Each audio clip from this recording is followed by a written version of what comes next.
Seja bem-vindo à Festa da Democracia. Uma cerimônia paga com o seu dinheiro para que eles aproveitem ao máximo. Entre os presentes, somente cidadãos de primeira classe. Porque a Festa da Democracia é você quem paga. Auxílio moradia, verba para o paletó, aposentadorias generosas, motoristas particulares e até vale gasolina. No Brasil, temos o segundo Congresso Nacional mais caro do mundo. Um custo de mais de 14 bilhões por ano no bolso do brasileiro. Isto porque a Festa da Democracia é você quem paga. E fique tranquilo, pois ao final do dia sempre sobram as migalhas. Escolas caindo aos pedaços. Salas sem ventilação e até goteiras. Ruas esburacadas. Os moradores já estão cansados de pedir que a prefeitura faça obras no local. Hospitais sucateados. A saúde está zerada! Criminalidade generalizada. Custeamos o luxo a troco de lixo. Crianças disputando alimentação com os urubus. Lagosta para eles, cesta básica para você. Hospital de luxo para eles, SUS para você. Segurança armada para eles, insegurança para você. Isto porque a Festa da Democracia é você quem paga. São burocratas e políticos que usam a máquina pública para interesses próprios. No fim, o preço disso tudo é um só. Uma nação sufocada pelos tentáculos daqueles que sugam até o último centavo do povo sob pretexto do bem comum. A impressão é de que a população é a plebe e eles os verdadeiros senhores feudais. Mas se todo o poder emana do povo, como chegamos até aqui? Há poucos meses das eleições de 2022, a Brasil Paralelo decidiu investigar as raízes da crise política brasileira. No dia 1º de agosto de 2022, estreia A Crise dos Três Poderes. Um documentário definitivo sobre a instabilidade política do nosso país. No mesmo dia, teremos o evento de lançamento do filme com convidados muito especiais. Clique no link e cadastre-se gratuitamente para o evento de lançamento. Você irá ganhar acesso ao e-book Ideologias Políticas que montamos para o curso ministrado por Lucas Ferrugem na Brasil Paralelo. Seu cadastro também é fundamental para que possamos enviar conteúdos exclusivos sobre o tema diretamente para o seu e-mail. Nós contamos com a sua participação. Muito obrigado e até breve.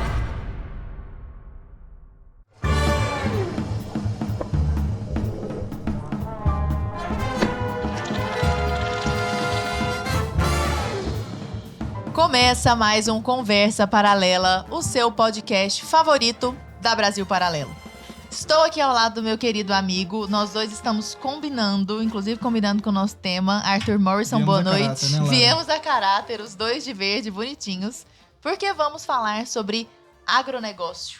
Com duas pessoas. Não, pauta quentíssima. Tanto é que nós já começamos aqui animados, né? O negócio nem começou, já tá o copo cheio aqui. E vamos conversar com duas personalidades incríveis que têm muito a dividir conosco a respeito disso. Que são Leandro Narlock, jornalista, autor da série Guia Politicamente Incorreto, uma série de livros, criador do Árvore do Futuro, que tem tanto uma página no Instagram como um blog, né, Leandro? Um site, é. Como um site. E colunista da Folha de São Paulo. Bem-vindo. Valeu, gente. Obrigado. Um brinde, né? Um brinde. Obrigado. Tchim-tchim. Começamos bem. Tá direitinho. Costa aqui, Arthurzinho. Faltou o seu. Dá azar, você sabe, né? E estamos aqui também na companhia ilustre de Nicolas Vital, que é jornalista, escritor, consultor de comunicação para empresas do agro. Pense numa coisa que precisa existir mesmo. E autor do livro pouco polêmico, Nicolas, chamado Agradeça aos Agrotóxicos por Estar Vivo. Seja bem-vindo. Eu que agradeço, prazer estar aqui com vocês hoje. Esse teu livro aí, só pra começar, né? É aquele tipo de livro que a pessoa nem lê e já não gosta. Só pelo título. Exatamente. Né? Quem é esse que eu nem conheço já detesta. Agora, quem lê entende a importância e vê que não é nenhuma defesa indiscriminada aí de... Então, sim, é provocativa, né? Então vamos começar aqui pra gente entender os termos. Isso. Né? Eu quero começar primeiro com o Narlock pra entender o que é agronegócio. Exato. O que isso inclui? Vamos lá. Ai, que difícil. Não, vamos ver. É mercado que lida com produtos agrícolas, né? Então, o Brasil, a gente assim, eu costumo dizer que boa parte do pensamento de esquerda, ele tenta tornar o mundo mais feio, né? Então, tenta colocar opressão, colocar más notícias em tudo. E agronegócio é uma área que a gente devia estar orgulhoso no Brasil. Né? O agronegócio brasileiro, a gente tem 200 milhões de habitantes, acho que 10% da população trabalha com agronegócio. São 20 milhões de pessoas. Diretamente. E a gente alimenta 800 milhões de pessoas. Então é lindo o que aconteceu no Brasil. E a gente devia se orgulhar disso. Tem americano que vem para cá para aprender tecnologia brasileira e tal. E só que daí tem toda aquela coisa ranzinza e triste, pessimista em cima disso, né? Não que não tenha problemas, é claro, né? A gente não pode ser poliana também, mas Vamos poxa... entender tudo isso hoje, né, Lara? Exato. Mas quando você fala que, então, tem tudo a ver com a produção, geralmente as pessoas acham que agronegócio são soja e gado. Então, se eu pegar açaí, por exemplo, açaí tá dentro do agronegócio. Tá, Nicolas? Daria pra certeza. colocar? Qualquer Agronegócio, plantação. as pessoas tentam fazer o fla-flu, como em tudo. É agricultura familiar, a grande agricultura. Não tem dessa. Não tem isso. Agronegócio é toda a produção de alimentos, energia e fibras. Então, tudo isso está dentro do agro. E o agro, ele é muito maior, porque ele tem o antes da porteira, que são os fabricantes de insumo, no caso de defensivos, de saúde animal, enfim, coisas antes, fertilizantes. Trator, né? Trator.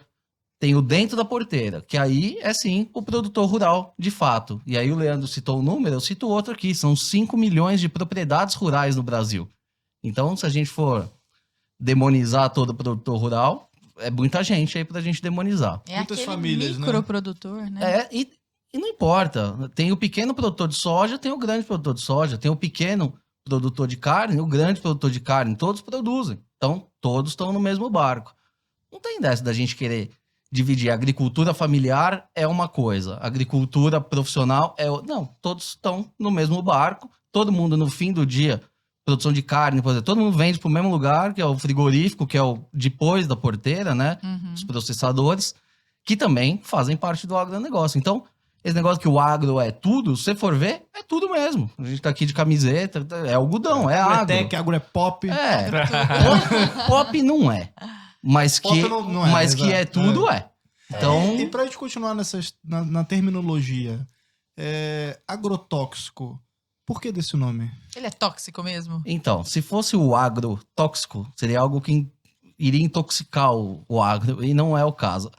Para começar, a palavra agrotóxico só existe no Brasil, mas uma jabuticaba aí não tem em nenhum outro lugar do mundo, isso não existe. No mundo todo é pesticida. Pesticida, herbicida e tal, né? Pesticida. Defensivo e dentro agrícola, não tem um negócio desse? Aí eu já acho assim, que é chapa branca. É igual você chamar de veneno de um lado e chamar defensivo. O nome correto, preciso, é pesticida ou praguicida. Boa. É o que mata a praga, o que mata a peste. Dentro desse grupo tem os inseticidas, os herbicidas, os fungicidas e outros idas. Agora, é um produto fundamental, é um insumo que o agricultor conta aí para fazer o controle de pragas, né? Se a gente vê aí as grandes fomes mundiais, e aí o Leandro tem mais propriedade para falar do que eu, isso só aconteceu porque não existia um controle químico das lavouras. Então, a praga vinha, comia tudo, você não tinha como fazer um manejo manual dessas pragas. Então, acabava que eles comiam tudo. A gente só começou a vencer a batalha contra as pragas a partir do momento que a gente teve um controle químico à disposição. Mas como é que era assim no passado? Eu fiquei curioso. Opa. No passado o quê? Entrava a peste, matava a plantação e era isso, ficava por isso mesmo. Assim, e o pior é a falta de fertilizante, né? A história do fertilizante ela é muito curiosa, né? Porque no fim do século XIX teve um cara que ele até teorizou, ele falava assim, olha, a gente precisa criar o nitrogênio artificial, conseguir sintetizar o nitrogênio, que todo mundo sabia que o nitrogênio era a fonte de nutrientes das plantas. E daí, antes disso, como é que se fazia? Você tinha que... O Chile, ele exportava aquele ouro branco, né? O minério que era o grande adubo da Europa. Então, o maior veleiro da época, ele operava nessa rota Chile-Inglaterra, para você pegar pedras do Chile e levar O Atacama era uma região muito rica porque exportava... Qual era o nome mesmo desse ouro branco que chamavam? É um calcário, nitrato de potássio. É um calcário. E daí a história é muito boa, porque daí na Primeira Guerra tinha um químico que o cara ele fazia armas químicas para a Alemanha, então não era uma boa pessoa. E eu lembro que tem uma história a mulher dele se matou e no mesmo dia ele deixou o filho em casa e foi trabalhar, entendeu? O cara era aquele alemãozão mesmo. E esse cara, ele conseguiu sintetizar o nitrogênio, criar o fertilizante, né? Cara, esse cara, que era um cara meio do mal, ele salvou, 1 bilhão de pessoas da fome, ele ajudou a salvar 1 bilhão de pessoas da fome.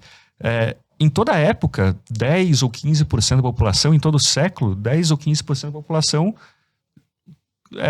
eram limados por causa da fome. Então, você pega a história de qualquer país, era assim. Aquela ideia do Malthus, né, de que a população... aquilo era verdade até a Revolução Industrial, né, e um pouco depois. Né, a população crescia demais, você não tinha comida, a população descia. Crescia demais, não tinha comida, descia. E, de repente, a gente teve... do Thanos lá do Vingadores. Tem que matar metade do universo para ter o equilíbrio. Tanto que a população mundial ela ficou estabilizada ali abaixo de 2 bilhões de pessoas até os anos 60. E aí, com o advento das tecnologias, e aí eu falo muito dos pesticidas, mas os fertilizantes têm uma boa parcela, o melhoramento genético de sementes, a mecanização, é todo o pacote tecnológico. Pecuária também. Tudo. A tecnologia embarcada em todo esse processo fez com que a produtividade aumentasse absurdamente. A gente não precisava de mais terra, mas a gente conseguia produzir muito mais no mesmo espaço. E aí, o que aconteceu com a população mundial? Hoje a gente está em 7,5 bi, com a perspectiva de chegar a 10 bi aí até 2100. Então, a gente vai continuar. Tem uma galera malthusiana aí até hoje, falando que tem que exterminar torcendo por Thomas Alva.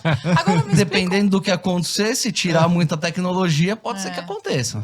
Agora me explica uma coisa. Fertilizantes ultradesenvolvidos, agrotóxicos, na verdade, não são tóxicos assim, né? Que são muito bem controlados. Acho que a gente pode falar disso mais pra frente. O agrotóxico, deixa eu só fazer um parênteses. Tá. Antigamente, ele era muito tóxico. Por quê? Porque não existia essa preocupação. A parte ambiental. Eu lembro que a gente não podia comer morango. Não existiam estudos de saúde.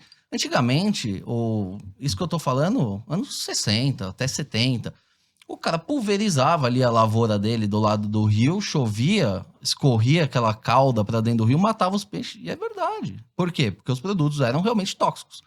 Só que a cada nova geração, o nível de toxicidade vai sendo reduzido cada vez mais.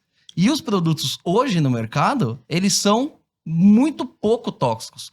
Tem aquela velha história, você pode pegar um copo de glifosato e tomar, aí todo mundo vai, então pega aí e toma.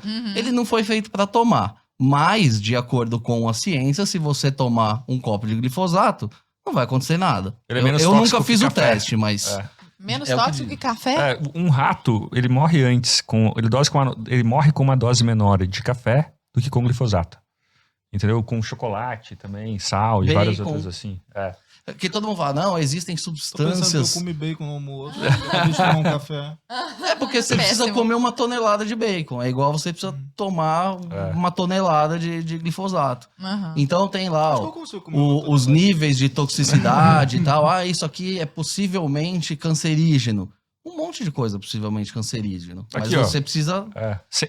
Álcool está relacionado à maior incidência de... limpa, não é? Não, tá 160 doenças. Ele está relacionado à maior incidência de 160 doenças. Então a gente fica falando a gente está tomando aqui, todo mundo toma. É a questão da dose também, né? Até água em excesso faz mal, né? Mas eu queria colocar duas coisas aí. Na verdade, tudo isso que eu vou falar eu aprendi com o Nicolas.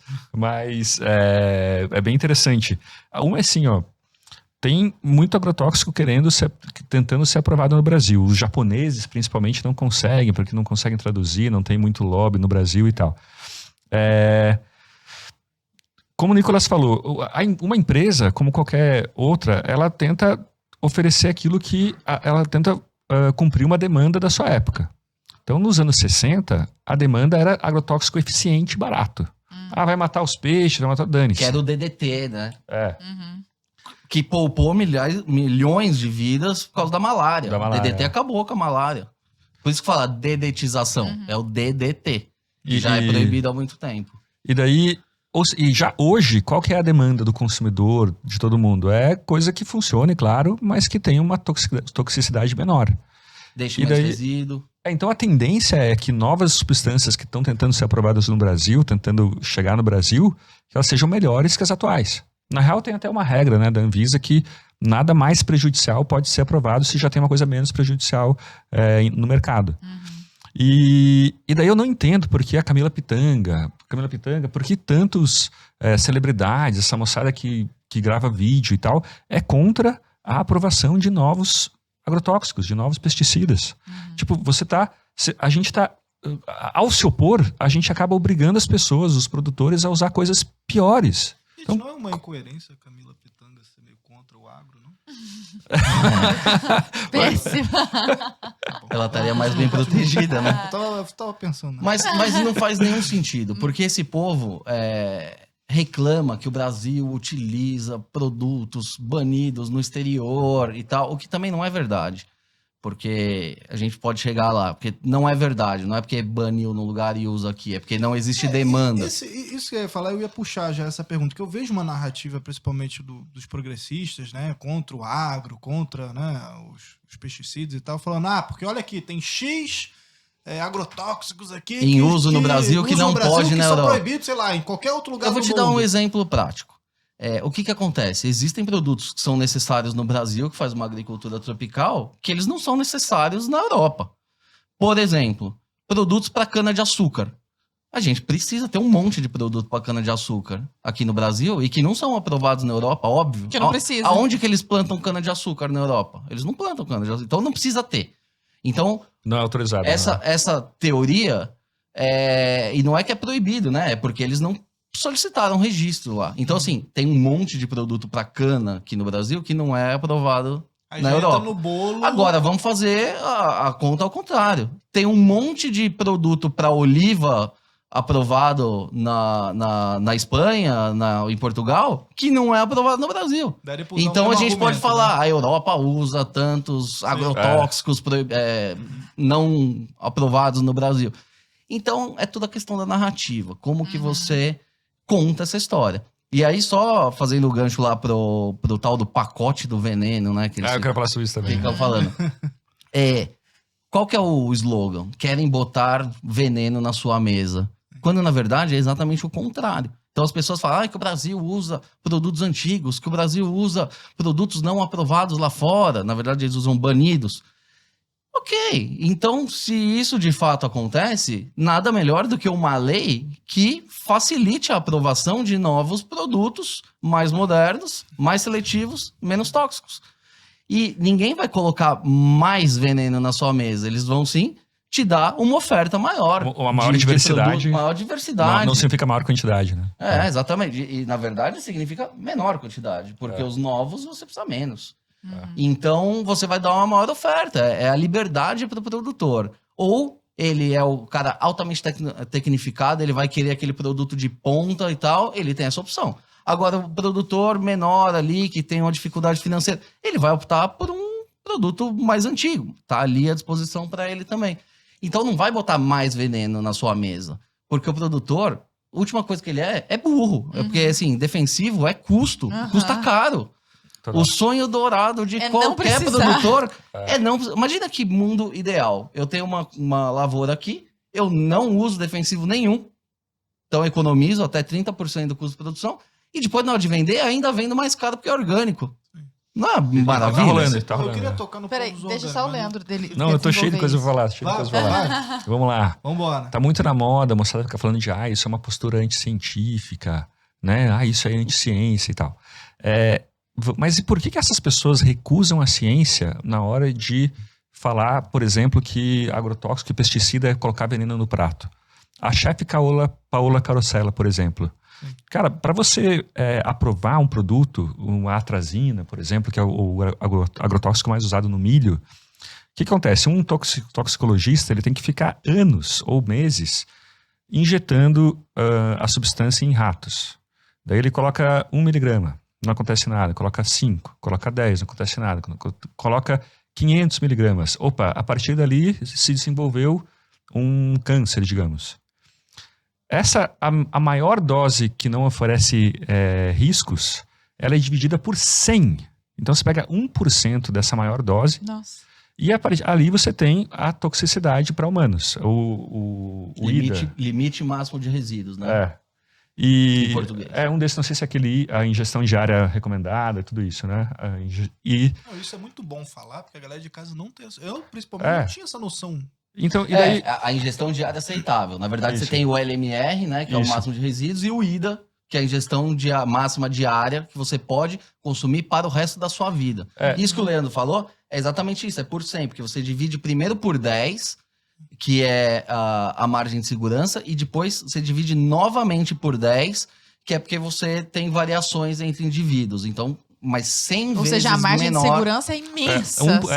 Exatamente. E daí assim, o cara fica um cientista, ele fica anos estudando isso, estudando qual é o limite seguro para a gente consumir. E daí chega uma chefe que tem ideias de luxo, né, essas crenças de luxo, e fala, não, isso é veneno no prato. Isso para mim é tão anticientífico quanto dizer, tomar vacina é implantar chips no cérebro. Sabe? Você pega todo um estudo, toda uma ciência, joga lá fora e fica com a sua crença. Sabe? E por que se aceita, se denuncia um anticientificismo e não outro? Né? Não faz muito sentido. Eu tenho uma conta aqui que eu vou... Existe uma conta grosseira, eu não vou achar aqui, então não vou dar os números precisos. Aquela história do pimentão, né? Todo pimentão do morango também. Está contaminado, existe um problema e tal. Aí, muito bem, quando eu tava fazendo o livro, eu falei, beleza, mas quanto será que o cara tem que comer de pimentão para ter algum tipo de intoxicação? Aí chegamos à conclusão que era 20 quilos. O cara tinha que comer todo dia para atingir esse nível de intoxicação. Porque não é que ele vai ser intoxicado, mas para atingir o Dá nível. pra enjoar de pimentão. Um cara de 80 quilos, ele tinha que comer 1/4 do peso corporal. Vai arrotar. Aí, uma coisa que aí eu extrapolei essa conta. Falei, bom, vamos supor que eu vou querer me suicidar de pimentão. Vamos nessa. Só que o pimentão, ele tem magnésio também, que é uma substância natural do produto. Só que a taxa de toxicidade do pimentão é muito maior. Então, se o cara comer 5 quilos de pimentão, ele já vai morrer vai morrer não, mas ele vai ter uma intoxicação por magnésio antes de ter uma intoxicação por pesticida. Então, para você ver o quão seguros são esses limites, né? Agora, me conta uma coisa seríssima aqui. Pesticidas, tecnologia, fertilizantes de alto nível. Nós temos 27% do PIB brasileiro, que é ancorado, se eu estiver falando com o número errado, me corrige, ancorado no agronegócio. Mais de 20% dos empregos gerados pelo agronegócio. Funcionando tudo razoavelmente bem, como vocês estão falando. O que se diz contra o agro, então? Quais são as críticas, quais são as demonizações que se fazem a respeito do agro? De onde que o povo tira isso? Bom, vamos ver. Bom, uma crítica que é aquela que me lembra muito o livro didático, assim, de escola, é a ideia da monocultura de exportação, né? Latifundiários. E daí, qual é exatamente o problema disso, né? Se a gente coloca sustentabilidade no Google Images, tem uma foto que me irrita muito, que é aquela foto da mãozinha com broto. A mãozinha com broto, assim, E daí, aquilo é sustentável mesmo? Broto na tela. Só pra dar trabalho pro editor. E assim, daí eu gosto muito de um pessoal chamado ecomodernista. Eles falam assim, olha, sustentável é produzir mais, a gente ter mais conforto, mais PIB, mais riqueza, usando menos recursos e causando um impacto ambiental menor. Então, se você tem um trator numa área e muita ciência, muita química e tudo isso, e você consegue produzir muita comida em pouco espaço, usando poucos recursos, isso é mais sustentável que a famosa mãozinha, né? E então, será que do ponto de vista de meio ambiente, não me parece fazer muito sentido, assim, né? Toda essa crítica. Tem alguma crítica, talvez, que se possa fazer com relação a desmatamento, né? Florestas, a gente tem que desmatar para produzir comida.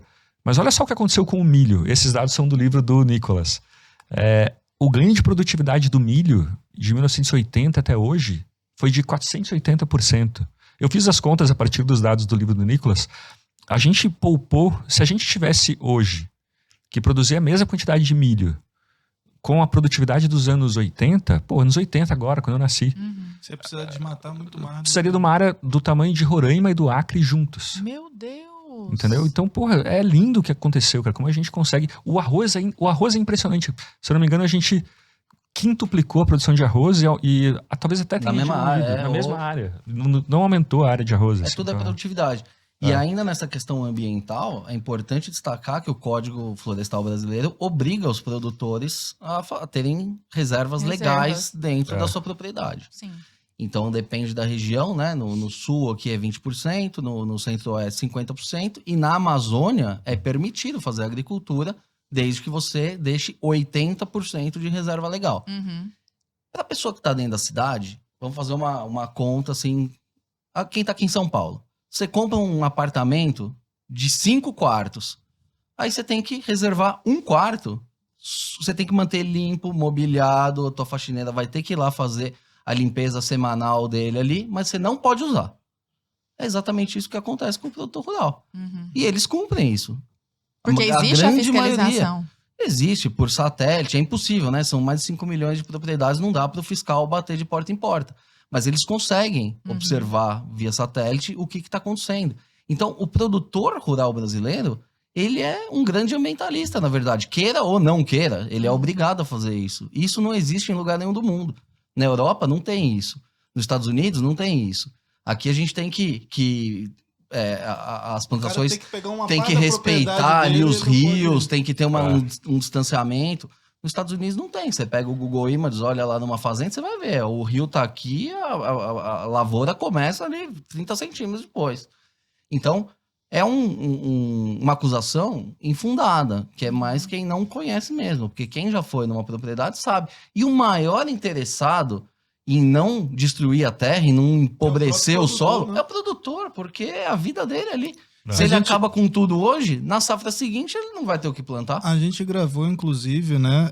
Inclusive vocês dois participaram. Queria convidar também o pessoal que está assistindo de casa, se é que ainda não assistiu, Cortina de Fumaça, né? Que foi um documentário que a gente lançou falando do agro brasileiro, falando de toda essa... desmistificando toda essa questão da Amazônia também, né? Isso. O pessoal fala do desmatamento. Eu me lembro, inclusive, de uma entrevista do Augusto Nunes, que ele falou que sobrevoou, né, não sei se com teco-teco, pegou um avião lá e sobrevoou a Amazônia. Ele falou, cara, você fica horas ali, sabe, vendo quilômetros e mais quilômetros de floresta, porque a galera que tá aqui, do conforto do ar-condicionado, que nunca pisou ou chegou perto da Amazônia, não sabe que acha que tá tudo queimado. Acha que, sei lá, só tem um tamanho de um campo de futebol do Maracanã lá, preservado e tal. E aí quando você vai ver isso, sei lá, você pega a França da vida, que o Macron lá falou do Brasil. Postou a foto de 1993. Você pega lá, tipo, a nossa floresta dá de 10.000 no lá tamanho na de Amazônia, preservação deles lá. Tem muita coisa errada acontecendo lá, porque é um território sem lei, sem Estado. É impossível você monitorar tudo aquilo. Tem desmatamento? Tem. Tem grilagem de terra? Tem. Mas quem faz isso não é o produtor rural. Isso aí são pessoas interessadas na madeira. São criminosos, né? Exatamente, porque assim, um pecuarista tem que... Todo mundo fala, abriu a Amazônia para fazer pasto. Não é. A pecuária é a consequência disso. Porque o que vale dinheiro ali? O que vale dinheiro é a madeira. E aí ele bota o boi de bois para manter aquela área aberta, para ele vender aquilo, que é o território. Então o boi é só um meio dele manter aquilo ali funcionando. Porque você fazer uma pecuária na Amazônia não é nem economicamente viável. Porque assim, qual que é a infraestrutura de logística que o cara tem para transportar, vender aquele boi? Não dá. Ou ele vai vender para as comunidades ali no redor. Então assim, não é economicamente viável, não é produtor que faz isso. Só é bandido que faz. Eu discordo. Aí a gente vai discordar. Acho que a única vez do dia que a gente vai discordar. Eu comparo muito, tenho escrito muito sobre isso. Guerra às drogas com guerra a atividades na Amazônia.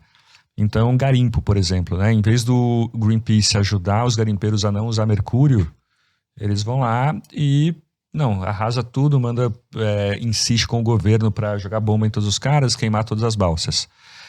A Amazônia está virando o polo do crime organizado no Brasil. A gente está acostumado a falar de Amazônia, de crime organizado com São Paulo, PCC, ou então Rio de Janeiro, mas tem tanta proibição na Amazônia, você não pode ter... O cara vive, às vezes, embaixo da maior mina de diamantes do mundo.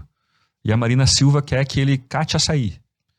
Desculpa, o cara talvez... Açaí pode ser, sim, uma boa atividade, mas nem todo mundo quer fazer isso. O cara quer explorar diamante. Se você pensar assim, por a quantidade de riqueza que você tira por quilômetro quadrado explorado, vale muito a pena a mineração. A mineração talvez seja uma solução para o desmatamento da Amazônia. E isso aqui é proibido. Puta, não, ninguém deixa. Qualquer foto que aparece no Sudeste, vai lá um juiz e cancela o negócio. Só assim vale você dá a pena força. porque a área é pequena Não, da mineração. é isso, porque você pode ter muito emprego, como a Vale no sul do Pará, né? Você tem muito emprego, muita riqueza, engenheiro ganhando 30 mil reais por mês, tudo isso, com a área de preservação da Vale, por exemplo, ao redor das jazidas, é enorme, assim. Então, e daí acaba que você dá vantagem para agentes violentos quando tudo é proibido, né? E os ambientalistas não gostam dessa conversa. Pro agronegócio do sul, do sudeste, do centro-oeste, é bom que essas pessoas se danem, que a Amazônia fique toda reflorestada para ter uma boa imagem internacional. E eu não vejo solução, assim, eu acho que vai ficar cada vez pior. Esses dias eu escrevi sobre índios a favor da mineração.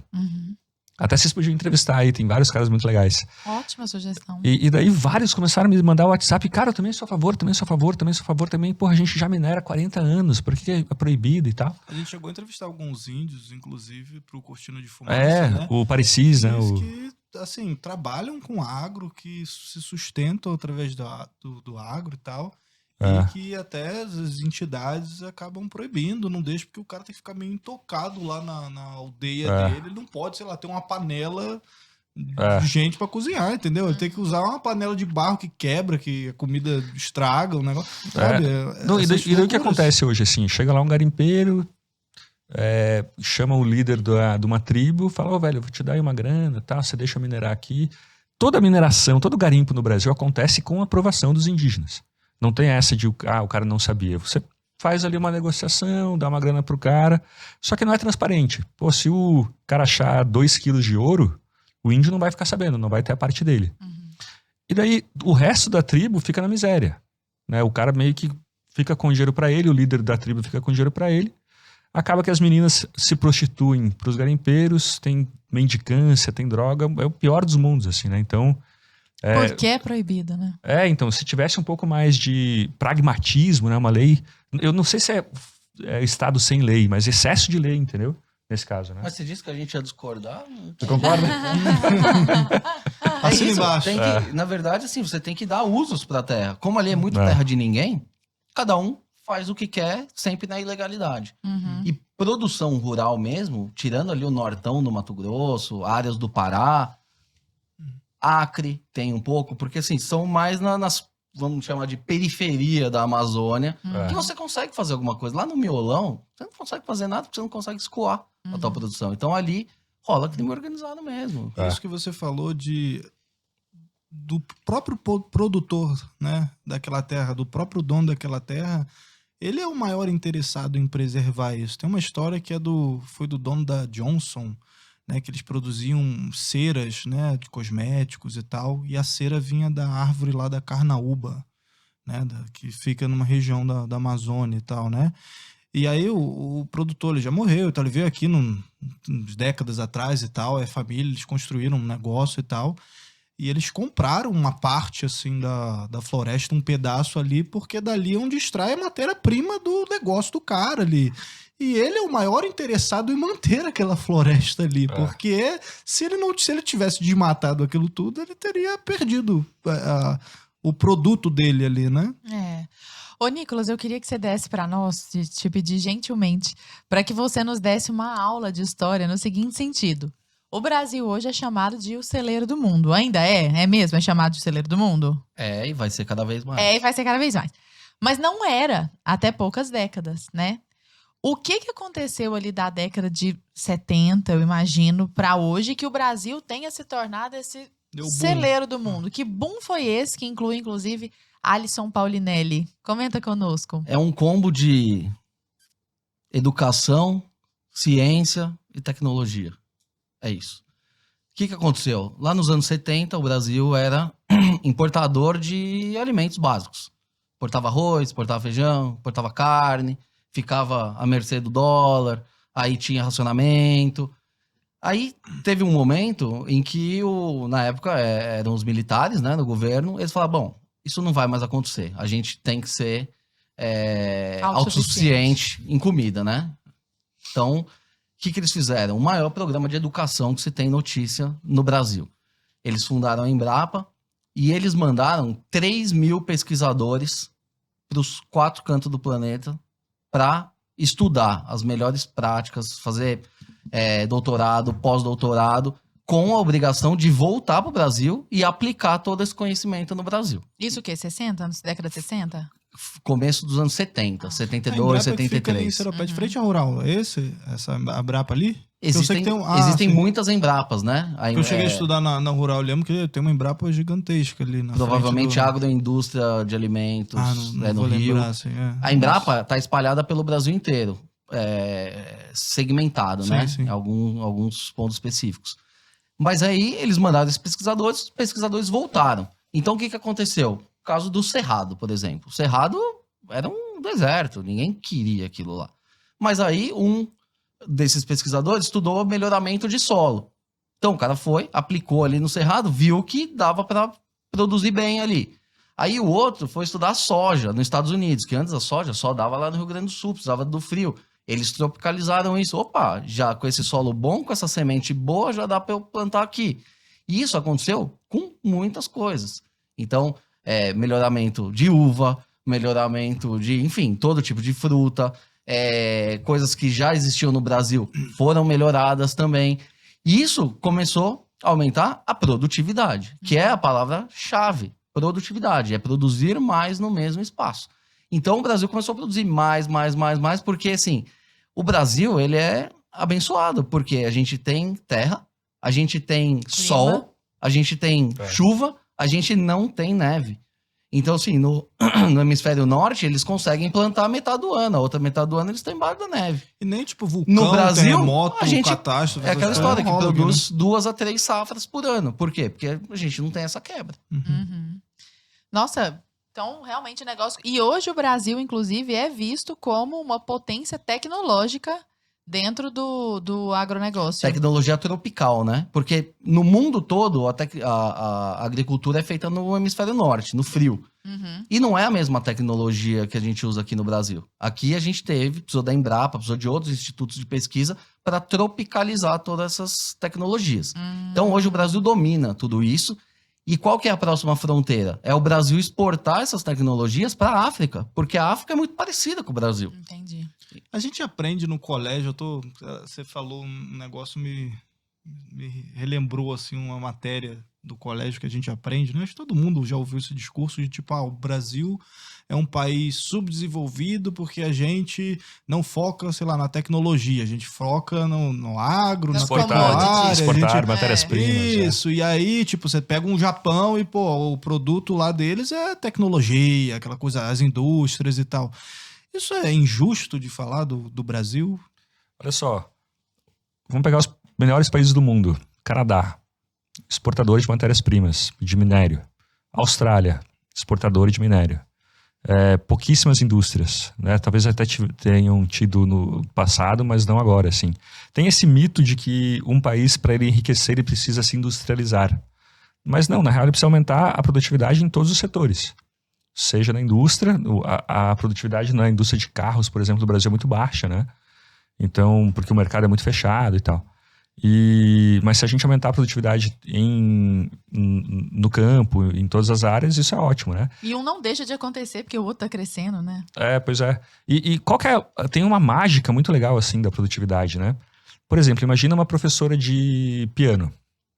Essa professora cobra R$100 a hora. Daí ela gostaria de aumentar, ela queria ganhar mais. Ela queria ganhar 140. Então, se isso acontecer, ela vai ficar 40% mais rica. Mas o pai que paga a aula de piano para o filho vai ficar 40% mais pobre. Então é um banco imobiliário, né? Se um ganha, o outro perde. Um soma zero ali. Uma soma zero. Então como que a gente faz para os dois ganharem? Bom, digamos que ela consegue dar aula para 4 alunos ao mesmo tempo. Esses podem ganhar podem pagar R$80, no final vai dar 320. Sim. Então ela vai ganhar mais e eu vou pagar menos. A tecnologia, mágica, ela abre um curso mágica. online, por exemplo. Aí ela pode dar aula para alguém em outro país, inclusive. É isso. Então a produtividade é engraçado, assim, porque a esquerda, se ela se preocupa com os pobres mesmo, ela devia estar na rua com cartazes, exigimos mais produtividade.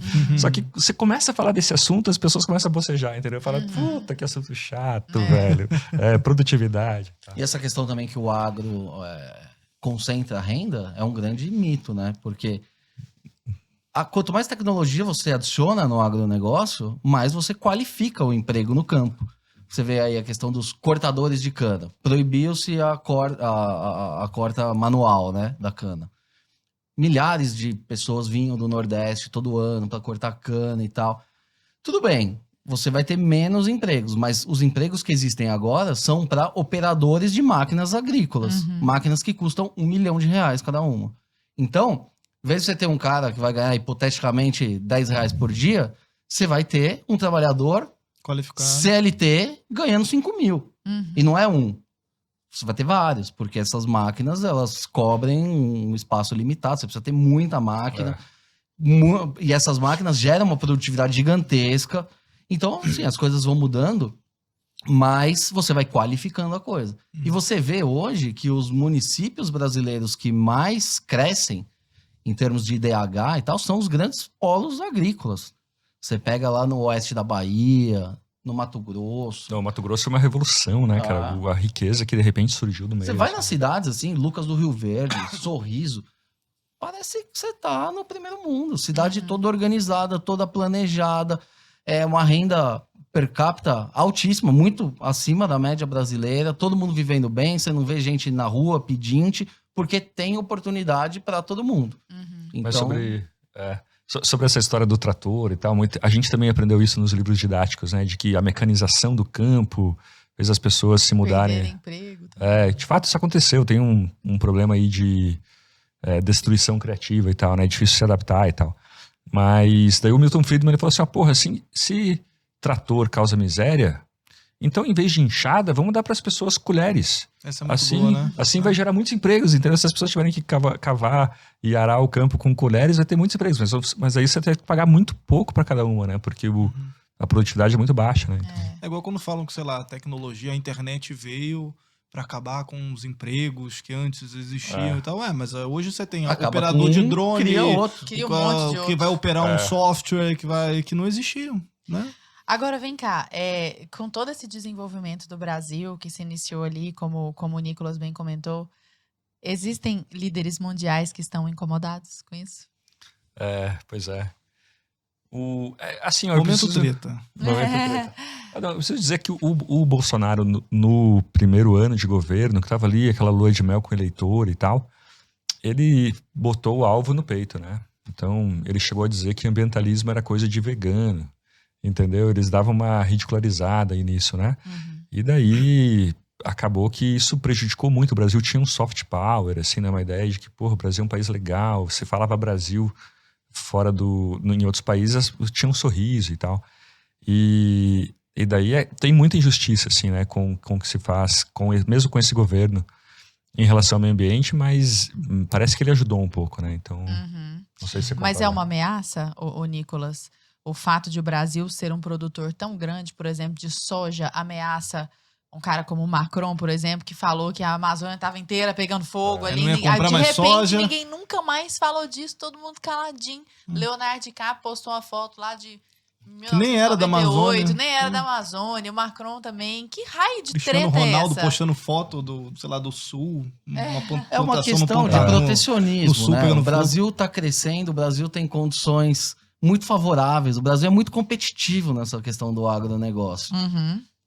E eles estão perdendo mercado. E estão mesmo, Então, de fato. Claro que estão. Com certeza estão. Então, existem aí barreiras sanitárias impostas por países que, na verdade, são barreiras comerciais. Eles não querem produto brasileiro lá. Então, assim, os Estados Mas Unidos eles falam que a gente impõem tá queimando barreiras, a Amazônia Europa. pra ficar mais... Vira e mexe, você vê, uma carga de soja brasileira foi identificada com resíduo de agrotóxico, então fecha o mercado e tal. Por que eles fazem isso? Para criar um problema e baixar o preço. Sim. Essa é a pegada. E o Macron fala isso. A agricultura francesa é subsidiada. Tira o subsídio, bota o produtor francês para trabalhar sem nenhum tipo de ajuda no livre mercado, competir com o brasileiro. Não tem competição. O cara quebra. Então, por isso que na Europa, nos Estados Unidos, eles agregam muito mais valor à produção. Então, um produtor de leite na França, dificilmente ele vai vender o leite in natura para um laticínio. Ele vai produzir o queijo dele ali. Sim. Então, o cara que produz uva, dificilmente ele vai vender a uva dele na feira. Ele vai fazer um vinho, ele vai agregar valor a essa mercadoria dele, porque não é competitiva. Se você entrar na commodity, no preço internacional balizado, esse pessoal não é competitivo. Agora, se a gente é tão competitiva assim, me surgiu uma dúvida agora. Por exemplo, a gente teve recentemente, né, ainda tá rolando lá a guerra Rússia e Ucrânia, né? E quando o pessoal começou a ir contra a Rússia, né, os países e tal, a Rússia, fechou o fornecimento de gás para a Europa, né, que é um dos maiores fornecedores de gás lá. O pessoal da Europa lá, Reino Unido e tal, passaram frio, né?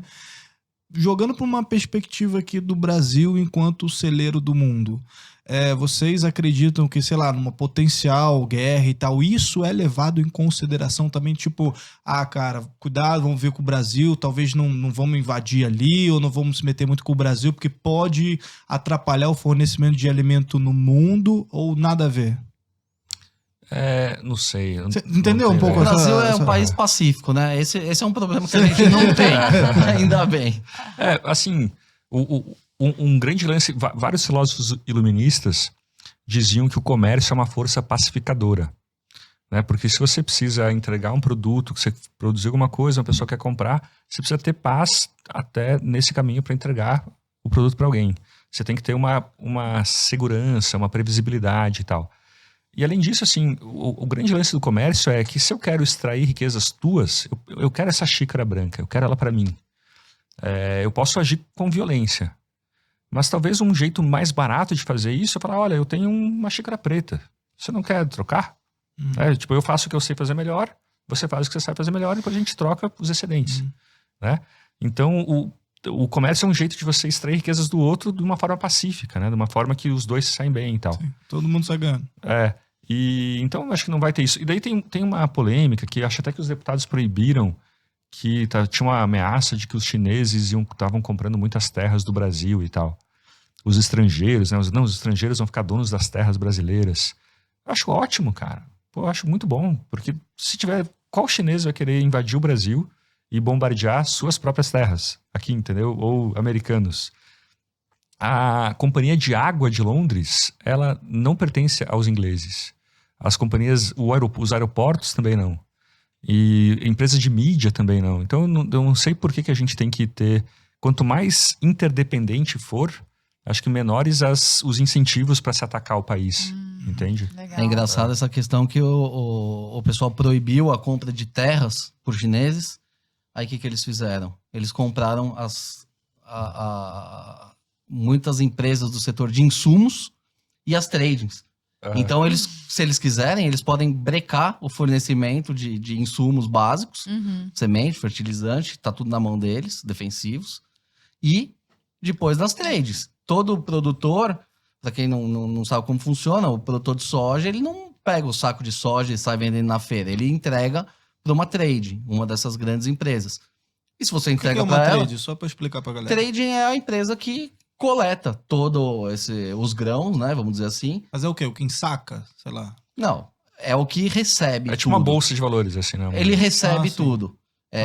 E aí ele pode esmagar, um exemplo, a Bunge. Ela é uma trading e ela pega toda essa matéria-prima, parte ela exporta para a China, parte ela exporta para a Europa, parte ela processa, faz óleo, parte ela faz manteiga, parte ela... Entendeu? Essas são grandes empresas, a Bunge, a Cargill, a DM, e aí tem outras chinesas aí no mercado também. Então, eles não podem plantar, mas toda a soja prontinha é deles ali também. Mas mesmo assim, eu acho que a empresa não conseguiria falar assim, não, a gente vai retalhar o Brasil e por isso vamos parar de produzir. Não, isso não vai acontecer. Isso Porque eu só tô tem dizendo regras assim do país também. que não adianta você querer proibir em uma lado, determinada área. Vai Porque contornar eles vão. ali, né? Porque qual que é o problema? A China, ela quer garantir o fornecimento para ela. Então, eles podem ou plantar aqui, porque eles tinham medo, assim, eles vão trazer os chineses aqui para trabalhar, sabe?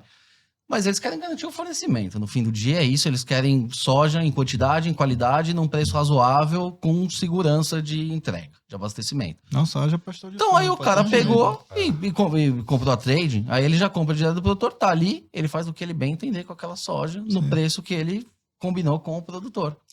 Leandro, já que a gente está falando desses players internacionais, recentemente você publicou um artigo na Folha de São Paulo sobre Biden e o ambientalismo, né? Sim. Comenta conosco essa questão. Claro.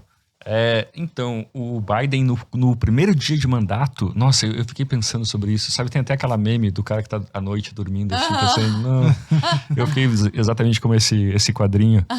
O Biden, no primeiro dia de mandato, em 2021, janeiro, ele cancelou a autorização que o Trump tinha dado para um oleoduto do Canadá, né, de Alberta, no Canadá, para os Estados Unidos, de 800, que entregaria para os Estados Unidos por dia 830 mil barris de petróleo.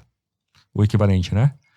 Cara, isso é 1/3 de toda a produção da Petrobras. Cancelou isso. Falando, é porque ia passar por umas terras indígenas, o pessoal tava tudo contra, falando, não, vamos cancelar. Cedeu a pressão da militância. Naquela época o petróleo estava barato, ele também falou assim, a gente não vai mais permitir perfuração de gás e petróleo em terras federais, terras públicas federais. Beleza. Daí agora, guerra da Ucrânia, o petróleo foi às alturas, e ele também tinha falado assim, vamos acabar com os subsídios do petróleo, da gasolina. Veio a guerra, o petróleo aumentou, a gasolina nos postos americanos, também no Brasil, no mundo todo, aumentou 50%. E ele está desesperado, falou que pediu para o Congresso para acabar, suspender por 3 meses, por alguns meses, até o fim da guerra, os impostos de petróleo, ou seja, dar um subsídio para o petróleo. E muita gente tem pensado assim, será que não era o caso a gente ter um oleoduto que traz petróleo do Canadá para cá? Em vez disso, os americanos aumentaram muito a importação de petróleo mexicano que chega nos Estados Unidos por navio-tanque, que é muito mais poluente que um oleoduto. Muito mais? Poluente. Poluente, né? Você tem que ter um navio, tem que ter transporte e tal.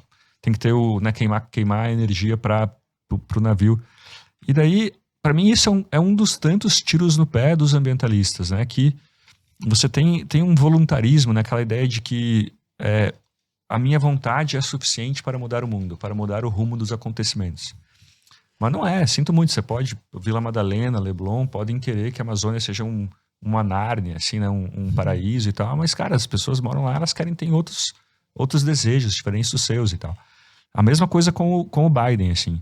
Então, o fato de você não querer mais petróleo, que talvez seja bastante genuíno, bastante justo por causa do aquecimento global e tal, não significa que a demanda vai diminuir. E daí eles acabaram cortando a oferta de petróleo, dificultando a oferta de petróleo, em vez de pensar na demanda, entendeu? Havendo demanda, né? Tem um problema aí que, assim, a oferta, ela gera demanda, né? Se você tem um petróleo muito barato, então as pessoas vão começar a usar mais petróleo. Sim. Tudo bem, tem uma dificuldade nesse meu pensamento. Mas o Biden é, sim, um pouco culpado por toda essa crise, né? Rapidinho. Claro. Eu fico pensando assim, cara, se você é um presidente de um país e chega uma empresa e fala assim, Arthur, eu tô querendo criar um oleoduto que vai entregar para o seu país por dia 1/3 da produção da Petrobras. E eu não vou cobrar nada por isso, pelo contrário, eu vou pagar impostos. Qual é o tipo de... Por que você não faria, né, cara?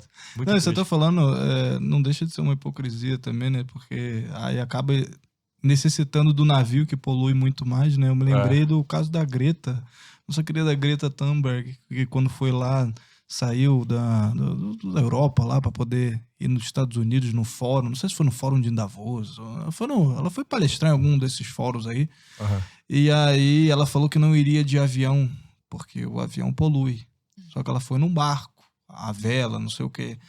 Aí eu falei, tá bom, beleza, ela foi num barco a vela, eu fui pesquisar como é feito um barco a vela, tipo, todos os combustíveis fósseis que você utiliza para poder fazer o barco a vela, então assim, no final das contas, poluiu também, entendeu? Então, é aquela hipocrisia só pra aparecer também na mídia de tipo, ó, não Famosa viajei de avião, sinalização de entendeu? virtude. E aí teve um rolo, inclusive, que teve uns caras que foram, mas tiveram que voltar também com barco. Ou seja, fez muito mais viagem do que se ela tivesse só ido de avião, entendeu? Agora, esse negócio da energia é interessante, né? Estamos falando de petróleo aqui. Qual que é a alternativa ao petróleo? Tá dentro do agro. É o etanol. É cana. Então, Eu sou meio contra, velho. em vez de você fomentar... Não dá pra ser contra, porque o etanol, na verdade, hoje, ele é o combustível, é a realidade Mas vamos lá, sustentável. por que você é contra o etanol, assim? Então é o quê? Da energia renovável? É porque assim, ó, um grande passo que a gente teve na humanidade, todas as espécies, elas interferem na biomassa para sobreviver. Então, pra gente comer, a gente tinha que matar um bicho, né? Você pega alguma coisa da biomassa para ter energia ou comida e tal. Sim. Com o petróleo, a gente rolou um detete, assim, né? A gente ficou livre da biomassa. E daí tem uma área que você podia estar plantando comida, ou que você podia deixar floresta, em vez disso você vai plantar energia. Pô, não é muito mais fácil fazer uma energia nuclear, por exemplo? Entendeu? Que uma usina pequena e daí muita gente no interior de São Paulo, por exemplo, tem um ressentimento com o etanol, assim, né? Com cana, porque, puta, agora não tem mais queimada, né? Não tem mais queimado. Mas- Porque deixava fuligem na cidade inteira. Né? É igual, sei lá, campos inteiros de energia eólica, isso você tá falando? Não, eu digo assim, ó, que Não, fazer pequenas usinas nucleares, que você sustenta ali uma cidade, pequenas usinas, não precisa fazer Fukushima. Não, mas por exemplo, faz se, umas sei lá, menores. o cara, em vez de utilizar um pedaço de terra pra plantar um alimento, ele botou, sei lá, Cana. energia Mas isso eólica você tá ali falando que só consome um num espaço, mas tá cenário de gerando escassez, energia. né, Isso? de terra. A gente não vive ainda um cenário de escassez. Isso que o Narlock tá falando faz sentido a hora que acabar a terra.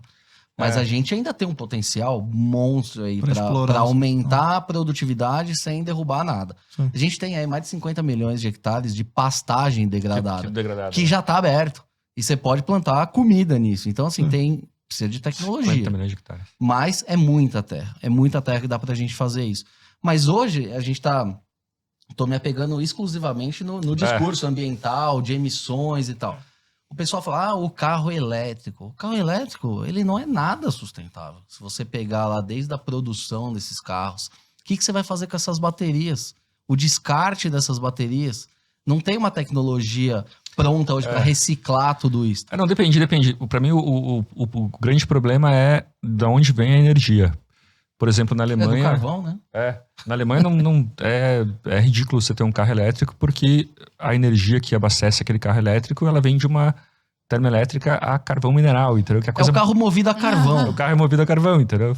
Assim, carro o elétrico é movido a carro carvão. por si só não emite nada no escapamento, mas todo o processo para trás emite muito. Então hoje, o etanol, ele é o combustível mais ecologicamente correto que a gente Eu acho que eu tem. ouvi de um carro elétrico, sei lá, ele ligado numa gerador de não sei o que e tal. Eu acho que é mais ou menos essa pegada. Não, aí, é tipo, 2050 o carro no Brasil. Vai ser um carro elétrico com gerador diesel É, atrás. esse negócio tipo Uma assim, eu falo, carretinha. caramba. E é o que está acontecendo no Brasil, né? Hoje eu vi um dado de que as termoelétricas aumentaram a produção em 70% por causa da crise hídrica ano passado e tal. E daí, enquanto todo mundo tá eletrificando, a gente está fazendo o contrário. As usinas elétricas brasileiras são cada vez mais a diesel e a gás, assim, em vez de... Daí você tem um monopólio público de energia nuclear. Nos Estados Unidos você tem 60 usinas privadas, né? O Mr. Burns, né? Dos Simpsons e tal. E a França, é 70% da energia francesa é energia nuclear, entendeu? E a Alemanha fizeram um erro enorme, né? Eles, com Fukushima, eles reduziram a energia nuclear, foi um grande erro, agora está na mão da Rússia, um caos, assim. Eu acho que sempre vale a pena a gente falar dessas questões relativas a alternativas, porque fica parecendo que elas são salvadoras da pátria, né? Então, nesse caso, a gente tá falando Você tem que ter uma matriz diversificada. Exato. E o Brasil tem um potencial gigantesco para eólico, para o solar. A gente tem a cana, ela não é simplesmente também etanol. Você pega a palha dela, vira etanol de segunda geração, você pode ainda queimar, vira biomassa. Então tem um potencial energético muito grande. E mais uma vez, a tecnologia está vindo aí com novas formas de você aproveitar mais ainda essa energia. Tudo, né? Não sobra nada. É Não impressionante. sobra nada, não sobra nada. E a emissão é muito baixa. Além do que, quando você planta, tem a captura. Uhum. Então, nesse discurso ambientalmente correto, cola muito. É. O Brasil deveria... Captura de carbono, você aqui tá é o falando, né? etanol, a gente é o país do CO2. etanol, a energia do futuro. E não tem nada a ver. Assim, o pessoal não faz essa mobilização, por quê? Porque cana é agro. E eles não Aham. querem saber de usineiro. E agro não é tudo, não é É, pop, exato. né? Eu quero Exatamente. falar um pouco de água. Você tem alguma coisa pra... Não, tá, Nesse sentido, depois é eu porque puxo eu o que eu ia falar. queria... eu me lembro muito dessas propagandas e tal, né? Que ficam falando do desperdício da água, por exemplo, né? Então você tem que tomar banho, sei lá, de 2, 3 minutos. Você, cuidado, você vai ligar para escovar o dente ali, você liga a torneira, aí você já desliga porque não pode gastar água. Você tem muito a propaganda com relação ao desperdício. Eu queria saber se isso é narrativa, se isso é real, se isso é balela. Pô, não já tem água pra caramba aí? É real esse lance do desperdício? Na Venezuela, quando teve aquela crise do papel higiênico, o Maduro culpou as pessoas. Pô, as pessoas estão usando muito papel higiênico, tem que economizar. Na União Soviética, você também tinha, as pessoas estão usando muito sapato, tá faltando sapato porque as pessoas usam muito, não usam direito. Eu lembro disso quando tem esse papo de água. A gente não tem escassez de refrigerante, escassez de suco, mas a gente tem escassez de água. Por quê? Porque é público. Então, é aquilo que o Milton Friedman falava, né? Você quer criar uma escassez de areia, faz o governo administrar o deserto, né? O deserto sabe que vai faltar areia. Você sobe numa favela, tem TV, todo mundo tem um celular, tem geladeira, tem micro-ondas, mas não tem saneamento básico. Não, cara, tem um caso, esse dia eu conheci um cara que ele era consultor de tendências de tecnologia do mundo, assim, então ele viajava pelo mundo ver como as pessoas usam celular. E ele falou de um lugar no Camboja, que as pessoas têm umas favelas fluviais, umas favelas aquáticas, assim, acho que no mar, né? Não em rio. Tipo umas palafitas, assim? Palafitas. E essas pessoas não tinham energia elétrica. Mas ele andou pelas palafitas e viu que as pessoas tinham todo celular. E daí ele perguntou pro cara do barco, assim, como é que as pessoas têm celular se elas não têm energia elétrica em casa? Ele falou, não, é simples. É porque tem um cara que todo dia de manhã ele passa, ele recolhe, todo dia à noite, ele passa, recolhe o celular de todo mundo, daí leva, carrega e depois traz carregado, entendeu? São só soluções. Então o empreendedor, ele resolve, assim, né? Assim, mas assim, água é um problema, porque é um monopólio, chamam de monopólio natural, muita gente critica esse termo, que é muito difícil você ter concorrentes de água, né? 2 sistemas de água concorrentes, porque o investimento inicial é muito grande. Então, mesmo privado, às vezes dá problema, a privatização nem sempre é a solução, né? A solução é a concorrência, mas nesse caso a concorrência é muito difícil. Então... o mundo mas todo tem esse problema. No final das contas, a água tem. A gente só não consegue... administrar. Eu acho que sim. O que você acha? Eu acho que o grande problema hoje está no desperdício nas próprias redes, né? De distribuição. São 40% de desperdício da tem hidrelétrica até a casa. É igual, por exemplo, de alimentos que coisa falam também. A gente estapafúrdia. consegue alimentar, sei lá, o mundo, sei lá, o Brasil inteiro, pelo menos, e há muito E desperdício. sobra muito. Não, e aí só fazendo esse link da água com o agro também, porque existe aquela conversa. Cada quilo de carne utiliza 15 mil litros da água. Então consome menos carne. É uma conta, assim, que não faz nenhum sentido. Que alguém de humanas porque fez. você- A pessoa vende miçanga na ativista, praia, ela ativista senta e fez, faz né? essa conta. Porque assim, aí. são os grandes números que impactam. Aí você para pra pensar, que água é essa? Aí tem lá água cinza, água azul, água verde, eu não sou um especialista. Mas 90% dessa conta dos 15 mil é água de chuva. Que se não fosse aproveitado para a pecuária, porque isso eles incluem a água utilizada no pasto, não é só a água que o animal bebe. Obviamente. 90% dessa água, se não fosse utilizada para a produção desse quilo de carne, iria para a terra, de qualquer forma. Iria para o rio, iria para algum lugar. A água boa, né, vamos dizer assim, potável, que eles usam, é pouquíssimo. É uma coisa que você usa ali para lavar as áreas principais, alguma coisa que você dá para o animal beber, mas isso é muito pouco dentro. Então eles fazem uma matemática ali meio confusa. Mágica, matemática. Então, e essa matemática, ela sustenta muita narrativa.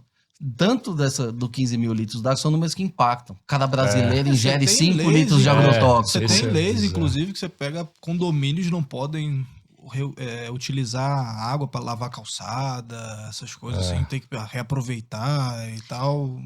Agora você pega os encanamentos, por exemplo, do Brasil, eles são absurdamente deteriorados. Deteriorados. Então a gente pega, por exemplo, o cara tem que tomar um banho de 2 minutos, o condomínio não pode usar água, mas 40% da água se perde Antes de chegar no antes condomínio, de chegar já no vazou mais condomínio, do por que culpa de quem administra esse transporte de água, que é o poder público. Então é um Mas aí- negócio assim, né? Não, e aí é um outro jeito que, como a tecnologia pode resolver, né? Eu fui para Israel numa viagem de jornalistas uns anos atrás, e lá a gente entrevistou um brasileiro que é um venture capitalist, assim, o cara investe em startups e tal. E daí a gente perguntou, quais são os grandes projetos teus? Por que você tá assim mais animado que você vai ganhar bilhões e tal? O cara, ele tinha investido no Waze antes e tal. Nossa. E daí ele falou, tem um colírio que você pinga 2 gotas no olho e aquela história de vista cansada acaba. O quê? E daí o outro projeto, ele falou assim, tem um projeto de uns caras aí que eram do exército de Israel e eles trabalhavam junto com a NASA para saber se tinha água em Marte. Então eles pegavam um satélite, emitiam, eu não sei nada sobre isso, mas emitiam umas micro-ondas e daí como voltava essas micro-ondas, ele conseguia ver se tinha água no subsolo de Marte. E daí os caras pensaram só, por que acontece se a gente fizer isso na Terra?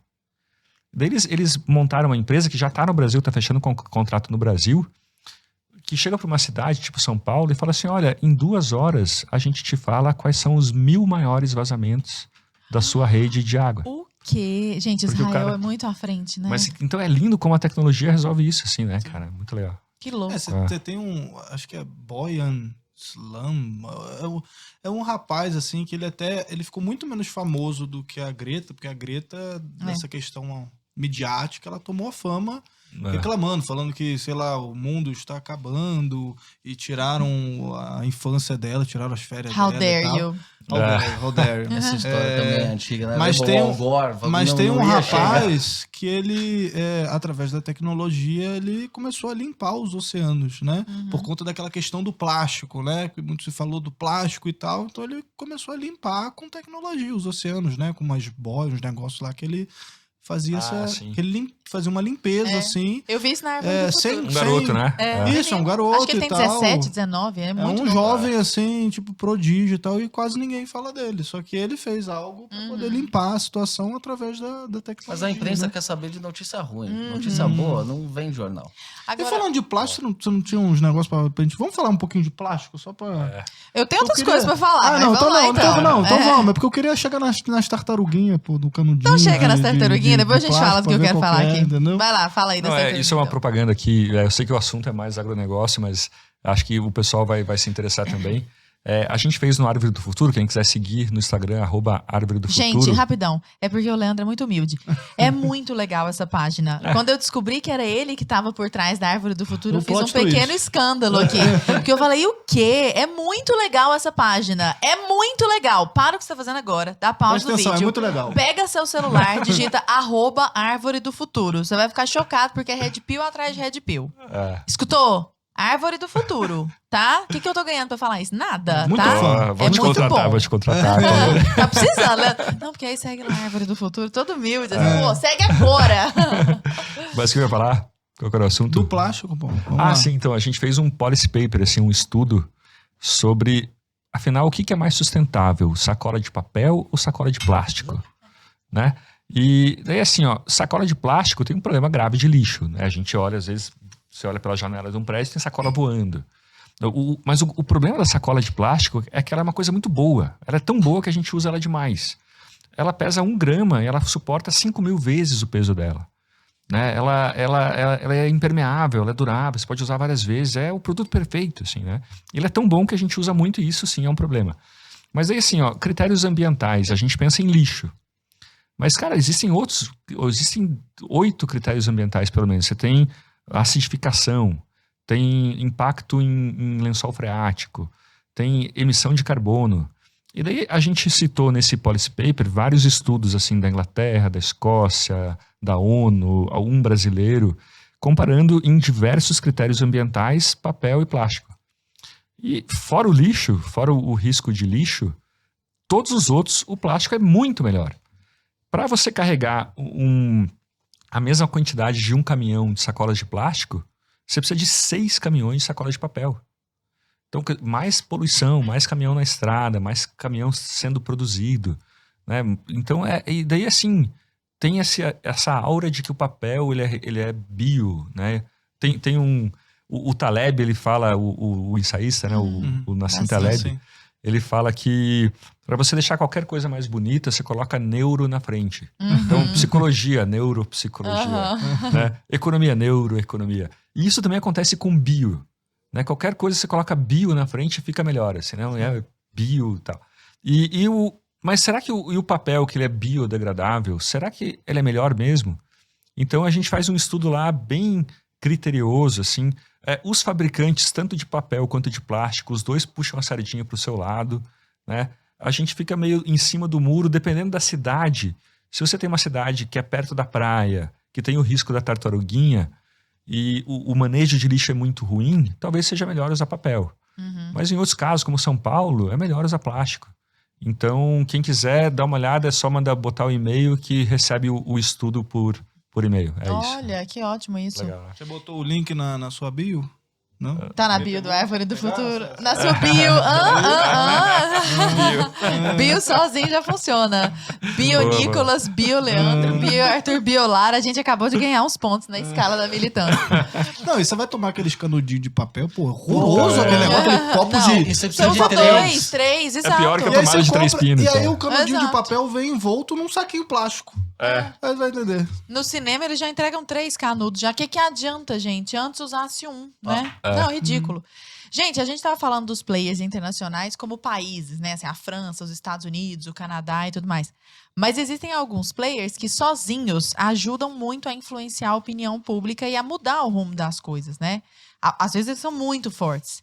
Então, por exemplo, o Bill Gates, há alguns anos... O Bill Gates. Só que o Bill Gates desse aí... Não, essa foi boa. Eu não sei se... Eu não sei se é... O tão- Bill tão bom Gates. aí, não sei se é. Ele- Neurogates, talvez. Neurobiogates. Nossa, aí ninguém salva. Mas ele recentemente se tornou vegetariano. Já tem uns anos que tem essa conversa, mas agora acho que ele, não sei até se ele tá caminhando a ser vegano, mas vegetariano eu Proteger tenho a Amazônia, com certeza. certeza. E ele diz, com todas as palavras, que se o mundo não se os seres humanos da Terra não se tornarem vegetarianos, que a situação ambiental vai ser absolutamente insustentável.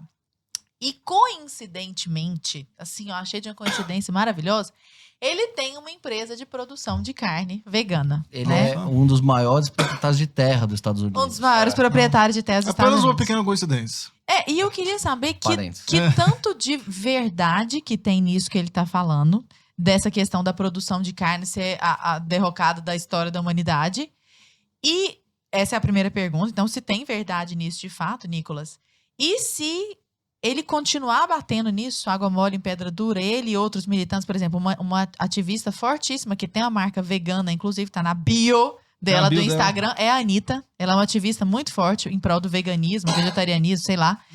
E eu quero saber se essas pessoas atuarem, se existe a possibilidade, meio 1984, assim, de daqui a pouco a gente não tá comendo carne. Existe isso? O que você acha? Você acha que, primeiro, tem esse fundo de verdade? Não, o Bill Gates ele deve estar baseado em algum estudo. Só que estudo a gente sabe como é que é, né? Tem um monte de estudo pra cá, um monte de estudo pra lá. Dá pra Enfim, mentir com a estatística, né? Como mentir com estatística, né? É um clássico. Torture os números. Tortura. Agora, essa questão da carne é o seguinte: falam muito das emissões e tal. Hoje a gente tem, no Brasil, uma pecuária carbono zero. O que é isso? Você cria o boi com muita tecnologia, ele cresce muito rápido, com pastagens muito eficientes que capturam mais do que o boi emite. Porque o boi emite, de fato, carbono. Mas o pasto consegue fazer o contraponto e aí você consegue ter um balanço neutro, carne e carbono neutro. Então, nesse quesito, eu acho que não faz muito sentido. Claro que isso não é a realidade no Brasil inteiro. Uhum. A realidade no Brasil inteiro é o pecuarista pequeno, que tem lá 2, 3 cabeças, que deixa os animais soltos, que não tem uma preocupação com o tempo da engorda. Mas, enfim, a tecnologia para a gente fazer isso tem. O que pode acontecer para a questão da escassez da carne? É o chinês começar a comer carne. E como que ele vai começar a comer carne? Ficando mais rico. E isso está acontecendo já. Então, por que os preços globais da carne tem subido? Porque cada vez mais chinês tem poder aquisitivo para comer carne. Que antes eles conseguiam comer Antes eles suíno. só comiam flango.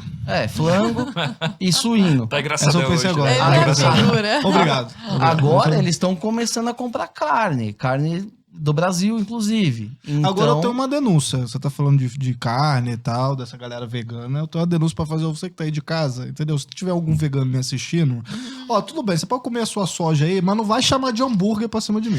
era Aí onde fica eu chamando ia chegar. A carne de soja. É. Ai, o hambúrguer com cheiro de carne. Pô, então não. Eu aí recomendo, assim... Aí tu quer então primeira- comer carne, pô. Primeira Não, coisa sério. que é uma Não. grande sacanagem chamar de hambúrguer vegetal. Porque não é hambúrguer, não é carne Não. vegetal. Carne é carne. Vegetal é vegetal. Então, primeiro, a questão da nomenclatura. É. Eles estão roubando no jogo. Dar nome às Porque coisas. carne não é. E o segundo ponto é, esse pessoal é a favor da alimentação saudável, vivem batendo nos ultraprocessados. Recomendo. Pega a embalagem e lê a relação de ingredientes. É ultraprocessado. Deve ter uns 30 ingredientes naquilo lá. Não, mas assim, ó, deixa eu defender. Narlock, Leandro ele é Vegano. consumidor. Não tem como defender. Porque quando você vai num restaurante vegano, não tem carne. Mas quando você vai numa churrascaria, tem a salada lá. Entendeu? Então, pô, a gente é inclusivo, Isso entendeu? prova que Então, ó, os pô, carnívoros são muito mais inclusivos. muito mais inclusivo. Então, ó, pra você vegano É diversidade aí, você alimentar. vegano, você cancelado, foda-se, não tô nem aí. Você vegano aí que tá chorando, você vai deixar de comer. A cada boi que você deixa de comer, eu vou comer o dobro, entendeu? Só pra Mas é uma utilizar, inutilizar a sua luta aí. Existem Entendeu? veganos que são movidos pela questão da causa animal, Sim, enfim, sim. crueldade com os animais. Ok. Vai, Agora, sim. se você não come, não fica fazendo militância para as outras pessoas. A gente tá aí se desenvolvendo há 1 milhão de anos e todo mundo tá comendo carne e tá tudo certo. E todos os Pega no animais Discovery estão Channel, fazendo isso. Pega lá, é a cadeia alimentar. Não, essa come é o uma outro. luta válida, médio, assim, não médio. que eu não quero atacar, assim, isso é realmente uma luta, eu quero porque eu priorizo ali os animais, eu tenho pena, beleza. Agora tem a galera também mais ativista que tipo, eu não como carne E você pra também não vai preservar comer. a Amazônia. Ah. Isso é balela, né? Tipo... Não, eu acho que tem uma coisa muito comum no ativismo de hoje, talvez não só de hoje, assim, da história toda. Eu tô muito interessado nisso, assim, que é uma sinalização de virtude, sabe? Então, e tem até Nossa, que ódio. um psicólogo americano que estuda na Inglaterra, que ele tem um termo que é luxury beliefs, que é crenças de luxo. Então, assim, ó, esse cara, a história dele é muito boa, deixa eu me alongar aqui um pouquinho. Por favor. Ele é um cara que foi adotado, a mãe era drogada, o pai ele nunca conheceu, ele foi adotado, ficou um monte de família assim nos Estados Unidos, entrou no exército, depois do exército ele foi para Yale. Daí quando ele chegou em Yale, uma Ivy League, né, uma grande universidade americana, ele falou, vou conhecer ricos, vou conhecer pessoas ricas, né? E daí ele chegou lá, tinha muita gente rica, né, Yale e tal, mas ele falou, as pessoas elas não têm carrão, elas não têm bolsas, elas não têm coisa de luxo. O que elas usam para se distinguir dos outros, da ralé, são crenças, são ideias. Então, eu acho que o poliamor é legal. Tá, mas como é que é? Você tem uma relação poligâmica? Não. Eu tenho meu marido e meu filho e é isso aí. Então a pessoa acha legal pros outros, não para ela. Pros outros, E daí essa ideia de eu me mostro moralmente superior ou moralmente mais sofisticado se eu falo não vou comer carne porque eu quero salvar o meio ambiente, né? Hoje existe mercado de carbono. Se você tivesse uma produção de carne que de fato emite carbono, você pode fazer um offset disso. Você pode, eu vou pagar um pouco mais e assim eu elimino as emissões. Então, não precisa, né? E esse é um ponto. Eu gosto do Bill Gates em várias coisas. A defesa dele de energia nuclear, por exemplo, eu gosto muito. Mas, às vezes, parece que ele se esforça muito em parecer bonzinho, assim. Parecer uma pessoa santa, assim, né? Moralmente superior e tal. E o último ponto... Cara... eu lá no Árvore do Futuro a gente defende muito tecnologia e várias pautas são a favor do agronegócio, mas imagine vocês se a gente consegue, por exemplo, o que acontece hoje, você tem fertilizante, né, petróleo, que daí vira soja, que daí vira proteína animal, né? A soja ela vira farelo para porcos, para bois e tal. Se a gente conseguisse pular a fase da soja, do petróleo a gente vai direto para proteína animal, né? Então a gente consegue fazer um sintético, uma coisa artificial, uma ração artificial a partir do petróleo. Cara, todo o norte do Mato Grosso, que é soja, podia virar floresta de novo. Entende? Então a tecnologia, nesse caso, seria mal pro agro, no primeiro momento seria ruim pro agro. Mas pro meio ambiente seria ótimo, entendeu? E daí eu vou mais longe, assim, ó. Vai que a gente consegue fazer, a partir do petróleo, uma carne que de fato parece carne. Fala, é melhor que boi, velho. É melhor que o Wagyu, né? Que é aquela carne maravilhosa. Mais cara do mundo. É. E vai que a gente consegue. Daí eu como. Hoje eu também acho ruim, concordo com você, é ruim, é uma porcaria. Proteína de soja é ruim. Mas, pô, vai que a tecnologia nos torna capazes de produzir uma carne boa. Daí eu sou super a favor, entendeu? Não, e agora tem as carnes de laboratório, né? Que é uma outra categoria. Eu já vi esse negócio aí. Eu nunca comi. O que é isso, só carne de laboratório? Eles usam lá células, vão multiplicando as células até criar tipo, bife. literalmente carne feita Fez no um laboratório. bife de laboratório. Muito Cara, louco, que né? loucura. Mas dizem que tem o mesmo gosto e tal. Não chegou. Não, Só ouço falar. Só ouço falar. Nunca nem vi. Ô, Nicolas, a gente estava comentando logo no início do nosso papo aqui sobre agrotóxico. Eu queria só puxar uma pergunta que eu lembrei, que tem tudo a ver com a militância e tal, com essa galera também meio do paz e o amor, de tipo, eu sou superior porque eu consumo, sei lá, produtos só orgânicos. Tem um apelo hoje pelos produtos orgânicos, né? São produtos mais caros, obviamente, né? Porque não usam... Tem um apelo entre 0,5% da população. Mas a gente ouve muito falar assim, Virtuosíssima. Curiosamente, os formadores de opinião. Orgânicos e tal, talvez aquela minoria barulhenta. Mas se hoje a gente eliminasse os pesticidas, a gente conseguiria alimentar a galera com os orgânicos? Ou De jeito isso nenhum. Então, antes de ilusório, responder assim. isso, eu vou falar dessa questão da minoria barulhenta. Todo mundo, você lê nas matérias, sempre o número torturado ali. Mercado de orgânicos cresce 50% ao ano. De 1 para 1 em vez. Já isso que eu ia falar agora. Já é um mercado de 5 bilhões de reais. Aí Nossa, me lembrei muito numa manchete, aquela manchete que você usou. Não, isso que eu tô falando é real. São matérias que saem com certa regularidade. Mercado de 5 bilhões de reais. Todo mundo fala, pô, esse negócio é sério, né? Legal. Sabe quanto representa isso? É 0,5% do mercado brasileiro. 0,5%. 5 bilhões não é nada dentro do agro. O valor bruto da produção é mais de 1 trilhão. É um negócio assim que é super nicho. E não é no Brasil. Países aí, vocês já devem ter lido também matérias falando, a Dinamarca vai ser o primeiro país 100% orgânico do mundo. Olha que lindo. Mentira, lá o dado mais recente que eu tenho, ele tá um pouquinho defasado, mas era 7%. É o país mais orgânico do mundo mesmo, é 7%. Nos Estados Unidos, que tem renda, tem aqueles supermercados maravilhosos lá, Whole Foods, você vê, o negócio é bem feito, existe um mercado gigante, mas é 5% do mercado. Então não adianta você querer ou um ou o outro. São complementares. Você gosta, você tem renda, você acredita? Vai na fé, compra teu orgânico. Agora, deixa a pessoa ali que não tem o dinheiro Pagar ou que não mais barato, acredita, né? pagar mais barato. É a grande massa. O que esse pessoal prega? Vamos acabar com a comida barata porque eu acredito que a saúde tá aqui. Eu tenho que salvar você, eu tenho que salvar a sua vida, então assim, você não vai comer. Vai morrer de fome? Provavelmente a gente aqui não vai morrer de fome. Se transformar tudo em orgânico, a quebra média aí de 30%, 40% de um orgânico para um convencional. Lógico que todo mundo vai falar, alguém vai falar, não, mas tem orgânicos hoje que produz quase igual. Mas são propriedades pequenas, altamente tecnificadas e tal, não é a média. Então, vamos pegar a média do agro com a média do orgânico, é aí 30%, 40% a menos. Então, isso significa o quê? Que a gente vai produzir 30%, 40% menos comida. No topo da pirâmide, isso vai impactar em preço. Vai ficar mais caro. Na base da pirâmide, vai impactar em falta de alimento. E mais uma coisa, orgânico ocupa mais espaço, não ocupa? Ele é meio politicamente incorreto. Você total. fala, é ruim pra natureza. Como assim? Orgânico é pra você plantar, tipo, mesmo tanto de arroz orgânico e arroz com... Assim, preocupe-se, se você se preocupa com o meio ambiente, coma alimentos com pesticidas. Exato. Não, como alimentos tecnificados, na verdade. Esse Sementes não pode, melhoradas, Louco, com né? fertilizante, com defensivo. Porque assim, as pessoas acham que o defensivo ele é a bomba da planta.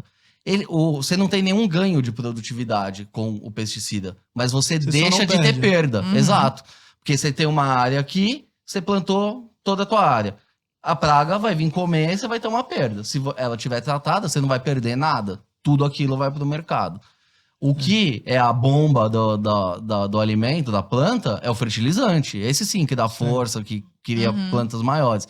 A semente modificada, essa também cria um cenário mais propício para a planta. Ela tem um gene melhor, ela está mais adaptada, ela vai ser maior, mais resistente à seca. Então, cada tecnologia tem um papel.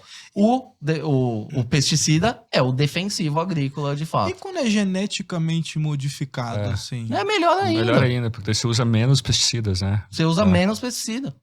Mas aí, deixa eu só falar um pouquinho sobre isso. Me parece hoje que a tecnologia está avançando tanto que talvez até os pesticidas e talvez os fertilizantes sejam coisas do passado. Por exemplo, tem um trator hoje em dia que ele primeiro tem um trator que ele tem câmeras. Ele passa lendo a plantação. E daí assim que ele detecta uma erva daninha, ele manda essa informação para uma base de dados, ali ele vê qual é a erva daninha, qual é o produto que tem que borrifar, e borrifa só na... Leandro, isso quando não é um laser. Isso que já tem uma tecnologia... Gente, que isso, isso que eu ia falar aqui. Primeiro era 90%, você usava 90% menos pesticida. Mas agora tem uma técnica que é o cara só dá um choquezinho assim, ó, na erva daninha e ele mata a erva daninha. É orgânico. É tecnológico e orgânico. E mesmo assim, no fertilizante, né? Tem 2 jeitos de você aumentar a absorção de nutrientes da planta. Uma é jogando nutriente, jogando fertilizante, e a outra é colocando mais bactérias na raiz da planta. Então tem um amigo meu que ele tem uma plantação de milho orgânico. Ele fala, não, cara, a gente tem aí umas bactérias que a gente põe na raiz e assim elas absorvem muito mais nitrogênio. E daí ele fala, eu consigo dizer que é orgânico com um custo muito menor, entendeu? Então acaba que a tecnologia melhora tanto que a gente está por revoluções constantes nisso. Assim, né? E esse negócio dos pesticidas mesmo, é uma indústria em transformação. Hoje os investimentos são muito maiores em biopesticidas. Então as próprias indústrias estão vendo a demanda do consumidor e estão desenvolvendo produtos para a agricultura orgânica. Gente, são pesticidas também, mas são biopesticidas. A quem não interessa isso, pois meu Deus do céu? Não entendo a também. quem não interessa um biopesticida que ocupa menos, a plantação ocupa menos espaço, ela dá muito mais, as pragas atuam muito menos, a população fica muito mais bem alimentada por menos dinheiro. Quem que não tá interessado nisso? É que às vezes não dá, né? Por que isso não cabe na agenda progressista? Pois é. Porque eles são contra o desenvolvimento, né? Falou que vai crescer, que vai gerar renda, que alguém vai ficar rico, os caras são contra. Parece que tem um viés contra a grande empresa, assim, né? Por exemplo, se tem proprietário rural. É isso, assim. As transnacionais. Se tem uma solução ambiental. Se falou transnacional e estadunidense, pode parar de ler. Chibolate. Se tem uma solução ambiental que passa por lucro para grandes empresas, daí os ambientalistas não gostam muito. Por exemplo, a energia nuclear. O Brasil tinha que ter, quem nem tem um mercado grande de termoelétricas a gás, a diesel, tinha que ter esse mercado de nuclear. Mas daí os caras, não, esse assunto é chato. Ou então, incorporadoras, né? Se a gente tivesse uma cidade mais densa, até tem um documentário do Brasil Paralelo sobre isso, né? Como cidades mais densas, com prédios mais altos, com comércio embaixo e tal. O fim da beleza. O fim da beleza, E como isso seria melhor para o meio ambiente, né? Você, em vez de ter uma cidade espalhada, ocupando nascentes, ter uma cidade menor, com menos carro e tal. Só que, mas isso... Isso vai beneficiar as incorporadoras, as construtoras, então a gente é contra. Daí porque se tem você parar pra pensar, né? Quando você tem um prédio, o pessoal fica falando contra os prédios, sei lá, mas quando você tem um prédio, né? É vertical ali, você não tem que desmatar uma hora maior. E quando tem um comércio ali já, né? O cara não precisa se deslocar pra fazer compras, eu não uso o carro, de repente. O problema nesse nível, né? Tem uma dificuldade das leis urbanísticas das cidades e também das construtoras. Também não podemos dizer que as construtoras são super legais e tal, porque, cara, eu não entendo porque agora na Rua dos Pinheiros, aqui em São Paulo, uma rua ótima pra você caminhar, cheia de comércio, tá abrindo um prédio que tem um muro na frente, assim, ó. Podia ter várias lojinhas, um restaurante francês e tal. Não, tem um muro. Uma integração com a cidade, né? O cara quer se isolar. Ô, Nicolas, Você que é assessor não, né? Mas você que dá consultoria de comunicação para empresas do agro, me explica um fenômeno que é, principalmente, eu sou de Goiás, né? Não sei se você sabe, mas eu sou de Goiânia. Por que esse povo do chapéu, do cintão, o que produz, que tá ali dentro, que nós temos uma bancada do agropecuário, por que exige essa dificuldade de comunicação disso que vocês estão comunicando para nós com tanta facilidade aqui? Com dados, números, claro, assim, eu não tô vendo nada, como é que é isso em português, gente? Twisted, que é tipo... desconectado, distorcido, assim. Não tô vendo nada, tô vendo uma comunicação muito clara. Onde que o povo erra? A bancada ruralista erra? Os agroprodutores erram? O que é o negócio na comunicação? Na verdade, eles erraram muito no passado. Eles sempre se preocuparam muito na produtividade, em fazer um bom trabalho em campo, em ganhar dinheiro, mas nunca contaram as boas histórias. Então ficaram com aquela pecha de latifundiário. Aí você assiste na novela, é o rei do gado. É o rei do gado. É o produtor grandão malvado contra o orgânico bonzinho, que é sempre a bancada prejudicado. do boi, a bancada da bala. Não, BBB. isso eles não se comunicaram. E isso, enfim, para todas as áreas. Aí é o alimento que está envenenado. O pessoal, deixa falar, que a gente está aqui vendendo, está produzindo e está alimentando, daqui a pouco eles vão perceber. Aí, com o advento aí desses novos tempos, agenda ESG, essas coisas, as empresas começaram, a minha reputação vale alguma coisa. Desculpa a ignorância. ESG? Agenda estão ESG. falando muito disso Que agora, é isso? né? Eu não sei. É a agenda Environmental, Social e Governance, né? Que você precisa cumprir. E as empresas têm que cumprir essa agenda aí, ou pelo menos dizer que cumprem. Elas já fazem isso, na maioria dos casos. Então, a parte social, elas empregam, dão bons empregos, a ambiental, elas fazem isso muito bem também. E a governança, que elas pecavam um pouco. E essa parte de comunicação tá dentro da governança, porque assim, é a estratégia de comunicação das empresas, dos produtores, e eles nunca se preocuparam. Aí o que aconteceu? Hoje eles se preocupam, mas hoje a gente tá perdendo 7-1 esse jogo. Então, o pessoal ficou falando durante 40 anos que a comida estava envenenada, que agrotóxico é ruim. Aí hoje as empresas se mobilizam, gastam uma grana naquilo lá, mas a pessoa ouviu aquilo a vida inteira. Não, é mentira isso que você tá falando. Você tá falando isso porque você trabalha para os caras. Então eles pecaram muito lá atrás. Como virar isso? Com informação, humanizando essas histórias. Porque não é só dinheiro, né? Hoje, o agro sempre teve esse, não, porque é 25% do PIB, a gente carrega o Brasil nas costas, a gente alimenta o mundo. Isso é meio prepotente. Com a dona Maria, que está em casa, ela está preocupada com o quilo do arroz. Com o óleo de soja, que subiu 100% no ano passado. Vocês não são bonzão, plantam uma, por que subiu 100% o óleo? Então, é muito isso. Agora, se a gente mostrar as histórias por trás disso, desde dessa história que eu contei lá no começo, do Alisson Paulinelli, do maior programa de educação da história do Brasil, esse pioneirismo dos gaúchos e paranaenses que foram desbravar o centro-oeste do Brasil, foram lá pro oeste da Bahia. Pô, esses caras são heróis. Se fosse nos Estados Unidos, esses caras eram heróis. Teria estátua pra eles. Inclusive, né? galera, que nem é nos Estados Unidos. Os cowboys mataram todos os índios. E tá tudo bem, eles são heróis lá. Assistam ao Cortina de Fumaça que a gente fez, os dois participaram. A gente conta essa história no Cortina de Fumaça. É um filme só, está disponível no YouTube, um original da Brasil Paralelo, né? A gente conta essa história do Paulinelli, de como eles foram para fora, estudaram, trouxeram essa tecnologia para cá, né? Esse é o nosso Brasil, cara. Isso é Brasil, é o que a gente produz, né? A gente tem muito complexo de vira-lata, assim. É um complexo muito de Brasil, é subdesenvolvido, é terceiro mundo, e nananã. E a gente e conhecer as histórias das pessoas que construíram algo de heroísmo no Brasil, de fato, né? Cara, a gente... Quem fala de Alisson Paulinelli? O cara foi indicado ao Nobel. Isso que eu ia falar. Como assim? Olha, se a Anitta fosse indicada ao Manda Nobel, um recado pra Anitta. Ia ter um Globo Repórter sobre a Anitta, entendeu? O cara, ele transformou o Brasil. Conta pra nós. Ele é o maior brasileiro da história. O Alisson Paulinelli faça uma tatuagem. Coitado do doutor Alisson. Esse é o maior brasileiro. Não vou dizer que é o maior, mas ele tá entre os brasileiros, mais brasileiros aí, que fez algo significativo. E ele não fez sozinho também. outros pesquisadores fizeram, presidentes da Embrapa. Ele era simplesmente o ministro da Agricultura no momento que decidiram, vamos fazer? Vamos fazer. Vai custar caro? Vai custar caro. Mas vai resolver o problema? Vai. Então toca. E aí, hoje, isso demora 40 anos. Só que tinha que ter uma estátua pra esse homem e ninguém sabe quem é esse cara. Se você sair aqui na Avenida Paulista e perguntar pra 100 pessoas, quantos vão 100 saber? pessoas. 5. Nem Não, 5, né? Não, 100 pessoas não vão saber.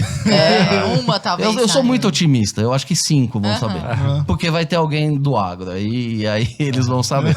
Mas esse cara, ele tinha que ser exaltado. E o Brasil é isso. A gente idolatra outro tipo de gente. Larinha, a nossa neuroconversa bioparalela está muito boa, mas está se encaminhando para o nosso Tudo final. bem. Tudo Você pro tem mais nosso bio alguma- final. Para o nosso bio final, você tem mais uma pergunta que você quer fazer? Uma última pergunta. Por favor, então eu faça. queria, mas ela é tiro, porrada e bomba. Então vamos. Mas os Pra dois fechar são com muito, chave os de dois ouro. são muito objetivos. Eu acho que eles vão fazer o negócio rolar bem. Vou jogar pro Leandro, mas só porque o Nicolas acabou de falar, mas fiquem à vontade. Eu queria saber o que vocês acham da pauta da reforma agrária. A vida inteira, eu me lembro, gente, do meu livro de geografia. Sim. E eu me lembro de um Tratorzinho, quadrado. uma Eu me lembro de um quadrado de um trator que estava chegando para passar por cima para esmagar uns membros do MST. Isso. Tipo assim, o trator ia passar por cima. A charge clássica. Aquela charge clássica. E eles com a bandeirinha vermelha do MST e tudo mais. E eu queria saber, assim, opiniões gerais a respeito do MST. Se existe algo a respeito da reforma agrária com o qual vocês efetivamente concordam. A gente não tá aqui só para jogar pedra nem nada. Queria saber como que vocês veem a questão do movimento sem terra, MST, e da reforma agrária de maneira geral. Tá, vamos lá. Primeiro falando do MST. O MST é criminoso. Movimento terrorista. É um movimento terrorista, é um movimento político. Eu lembro quando eu era de esquerda, assim, em Curitiba, de acompanhar os protestos MST naquela moda do Fernando Henrique, estava muito na pauta, né, o MST. E as pessoas eram pagas, assim, nos protestos, as pessoas eram zumbis, assim, o cara estava obrigado, como acontece com o MSTC hoje, né, com o Movimento Sem Teto. E a reforma agrária, vamos pensar, veja, o que traz prosperidade para um país é segurança do direito de propriedade, né? É você ter certeza de que se você produzir alguma coisa, aquilo vai ser seu, de que ninguém vai invadir sua terra. Se eu tenho dinheiro para investir, eu vou botar num país em que eu tenho segurança de direito de propriedade, que se eu quiser tirar aquele dinheiro do país, eu vou conseguir. Então, entre a Venezuela e a Suíça, né, a segurança, a previsibilidade, ela atrai dinheiro. Por isso, tanta gente leva dinheiro para a Suíça e não para a Venezuela. Então, quando a reforma agrária ela ameaça esse valor, essa segurança de propriedade e tal, ela é ruim, ela causa pobreza. Mas assim, o Brasil tem trilhões de áreas públicas. Será que a gente não podia pegar essas áreas públicas e fazer uma reforma agrária? Talvez sim. Isso vai resolver? Talvez depende. Será que vai ser uma produção produtiva? Vai ter uma produtividade alta? O que a gente tem visto muito na Amazônia, por exemplo, é favela rural. Né? Os acampamentos do MST estão virando favelas rurais. Precisa ser assim? Não. Mas você podia ter ação do MST na Bolsa, sei lá. Eles até tentaram fazer um debenture, né? Agora. E pode ser legal, não tem nenhum problema. E, enfim. Você falou da segurança, eu me lembrei, tem uma lei lá, um negócio do uso capião, uma loucura, né? Do tipo, me corrija se eu estiver falando errado, é quando você tem a propriedade, se não dá um destino para aquilo e tal, você perde depois se de um certo tempo. Mas o uso capião é bem pacificado, eu acho.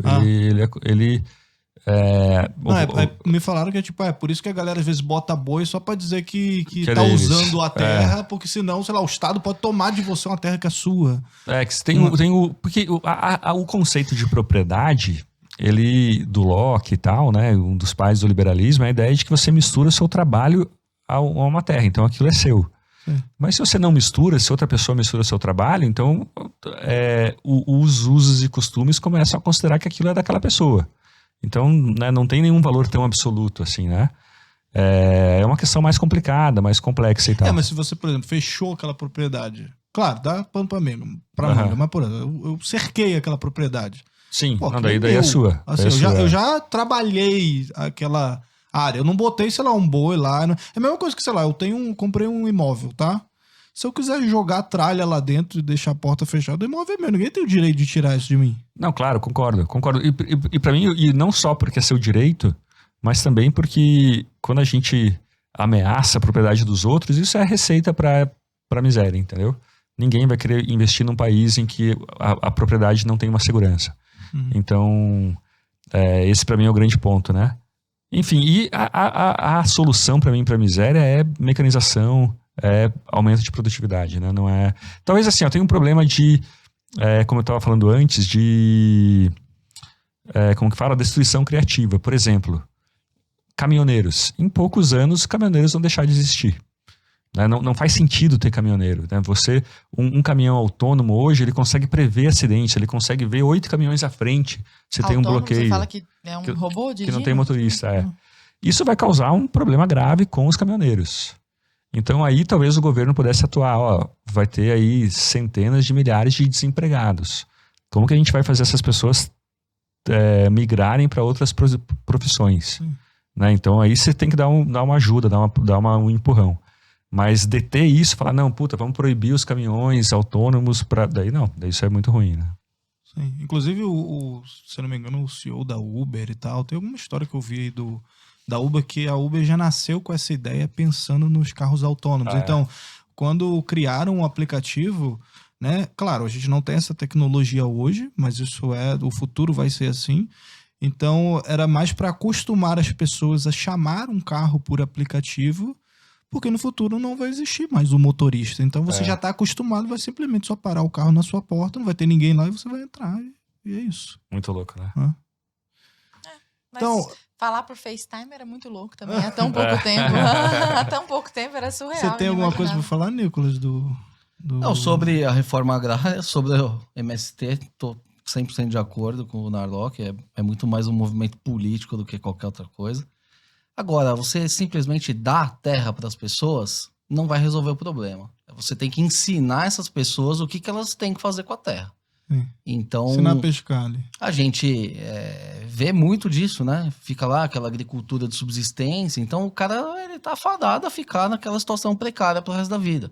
Então, de repente, algo mais parecido com cooperativismo fosse algo melhor. Outro formato. Eu não vejo muito assim, a reforma agrária clássica como ela é hoje, como um resultado. Você vai dar a terra, vai lotear ali, o cara não vai saber o que fazer, porque ele não vai ter um treinamento, uma assistência técnica adequada. Em pouco tempo ele vai abandonar aquela terra lá, vai querer invadir outra, vai vender aquilo ali, botar um dinheiro no bolso e partir para outra. Então, pode ser que funcione, mas do jeito que é hoje, não. A agricultura e a pecuária, elas são atividades muito modernas hoje, precisa de investimento, precisa de capital, precisa de ciência, precisa de tecnologia. Até um último dado aqui, a Embrapa mesmo lançou aí as tendências para a pecuária nos próximos 20 anos, se não me engano. Boa parte dos pecuaristas de hoje vão ser obrigados a deixar o mercado em muito pouco tempo. Porque esses caras eles não são produtivos o suficiente para se manterem na produção, na atividade, porque a terra hoje é muito caro. O cara ele tem uma fazenda aqui, do lado tem uma lavoura de soja. Daqui a muito pouco tempo, cada soja vai arrendar aquilo ali para ele vai ganhar mais dinheiro sem fazer nada. Então, ele vai sair dessa atividade. Ou ele pode se tecnificar e ganhar mais dinheiro do que o cara da soja, porque dá para fazer também, mas isso exige conhecimento, investimento e tempo e disposição. Show de bola. Pessoal, como é que a gente acha vocês? Isso que eu ia perguntar agora. Quem tá ouvindo aqui deve estar assim, caraca, que caras inteligentes. Quem é essa galera que eu nunca vi? Quem é essa galera? Quem são vocês? Bom, @Elinarlock no Twitter, no Instagram, pode me seguir lá. @Árvore do Futuro. Também, Fique claro. Tá em Shadowban, Narlock? Ou dá pra te achar fácil lá? Não, tá dá em pra Shadowban, achar. dá pra achar fácil. Dá que eu hoje vi as últimas publicações dele, tá lá. Não tá cancelado ainda. E aí? Essa semana não. Essa semana não. Eu sou pouco das redes sociais, mas meu Instagram é nicolas.vital1, se não me engano, eu nem lembro direito. Mas a gente vai colocar, vai aparecer na tela. Mas eu posto pouca coisa lá, coloco foto do meu filho e tá de boa. Mas o meu livro, né, que é o que é mais relevante aí, apesar de as livrarias tradicionais esconderem ele lá no fundo, na Amazon tem. Você vai lá, procura, preço mais barato. Muito bom esse livro, eu gosto muito, sempre consulta, é muito bom. Ele tá falando que ele que escreveu o texto da orelha. Fala o nome do livro aí pro pessoal. Agradeça aos agrotóxicos por estar vivo. Nossa. Editora Record. Muito bom. Muito bom. E do Leandro Arlock é toda a coleção de guia politicamente incorreto. Isso. Ou seja, 2 pessoas politicamente incorretas. Se você é politicamente incorreto, tamo junto. tamo junto. Não, muito bom, né? Esse Muito bioprograma. Muito bom esse neuroprograma bioparalelo. Uma alegria enorme estar aqui com vocês, meninos. Obrigada, foi muito rico mesmo. E vocês são ótimos comunicadores. Valeu, Falam gente. de maneira muito simples, muito acessível para nós. Pessoal, Obrigada. até terça-feira que vem, a gente espera vocês aqui às 8 horas. Beijo para vocês. Até mais. Valeu, obrigado. Valeu, gente.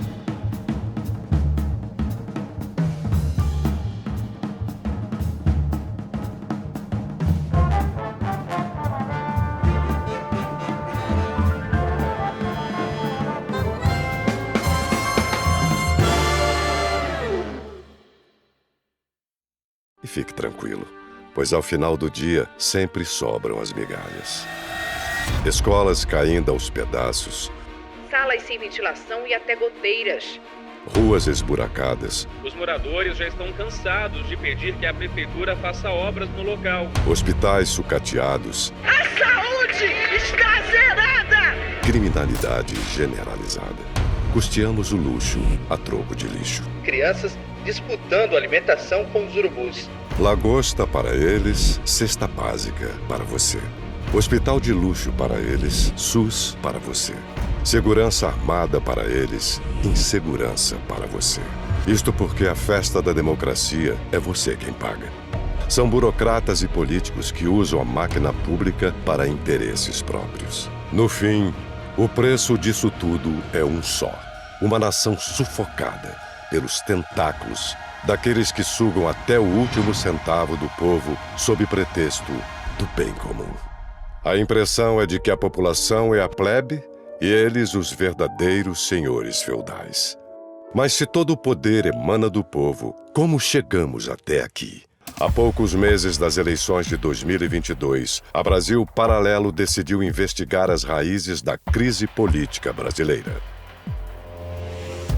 No dia 1º de agosto de 2022, estreia A Crise dos Três Poderes. Um documentário definitivo sobre a instabilidade política do nosso país. No mesmo dia, teremos o evento de lançamento do filme com convidados muito especiais. Clique no link e cadastre-se gratuitamente para o evento de lançamento. Você irá ganhar acesso ao e-book Ideologias Políticas que montamos para o curso ministrado por Lucas Ferrugem na Brasil Paralelo. Seu cadastro também é fundamental para que possamos enviar conteúdos exclusivos sobre o tema diretamente para o seu e-mail. Nós contamos com a sua participação. Muito obrigado e até breve.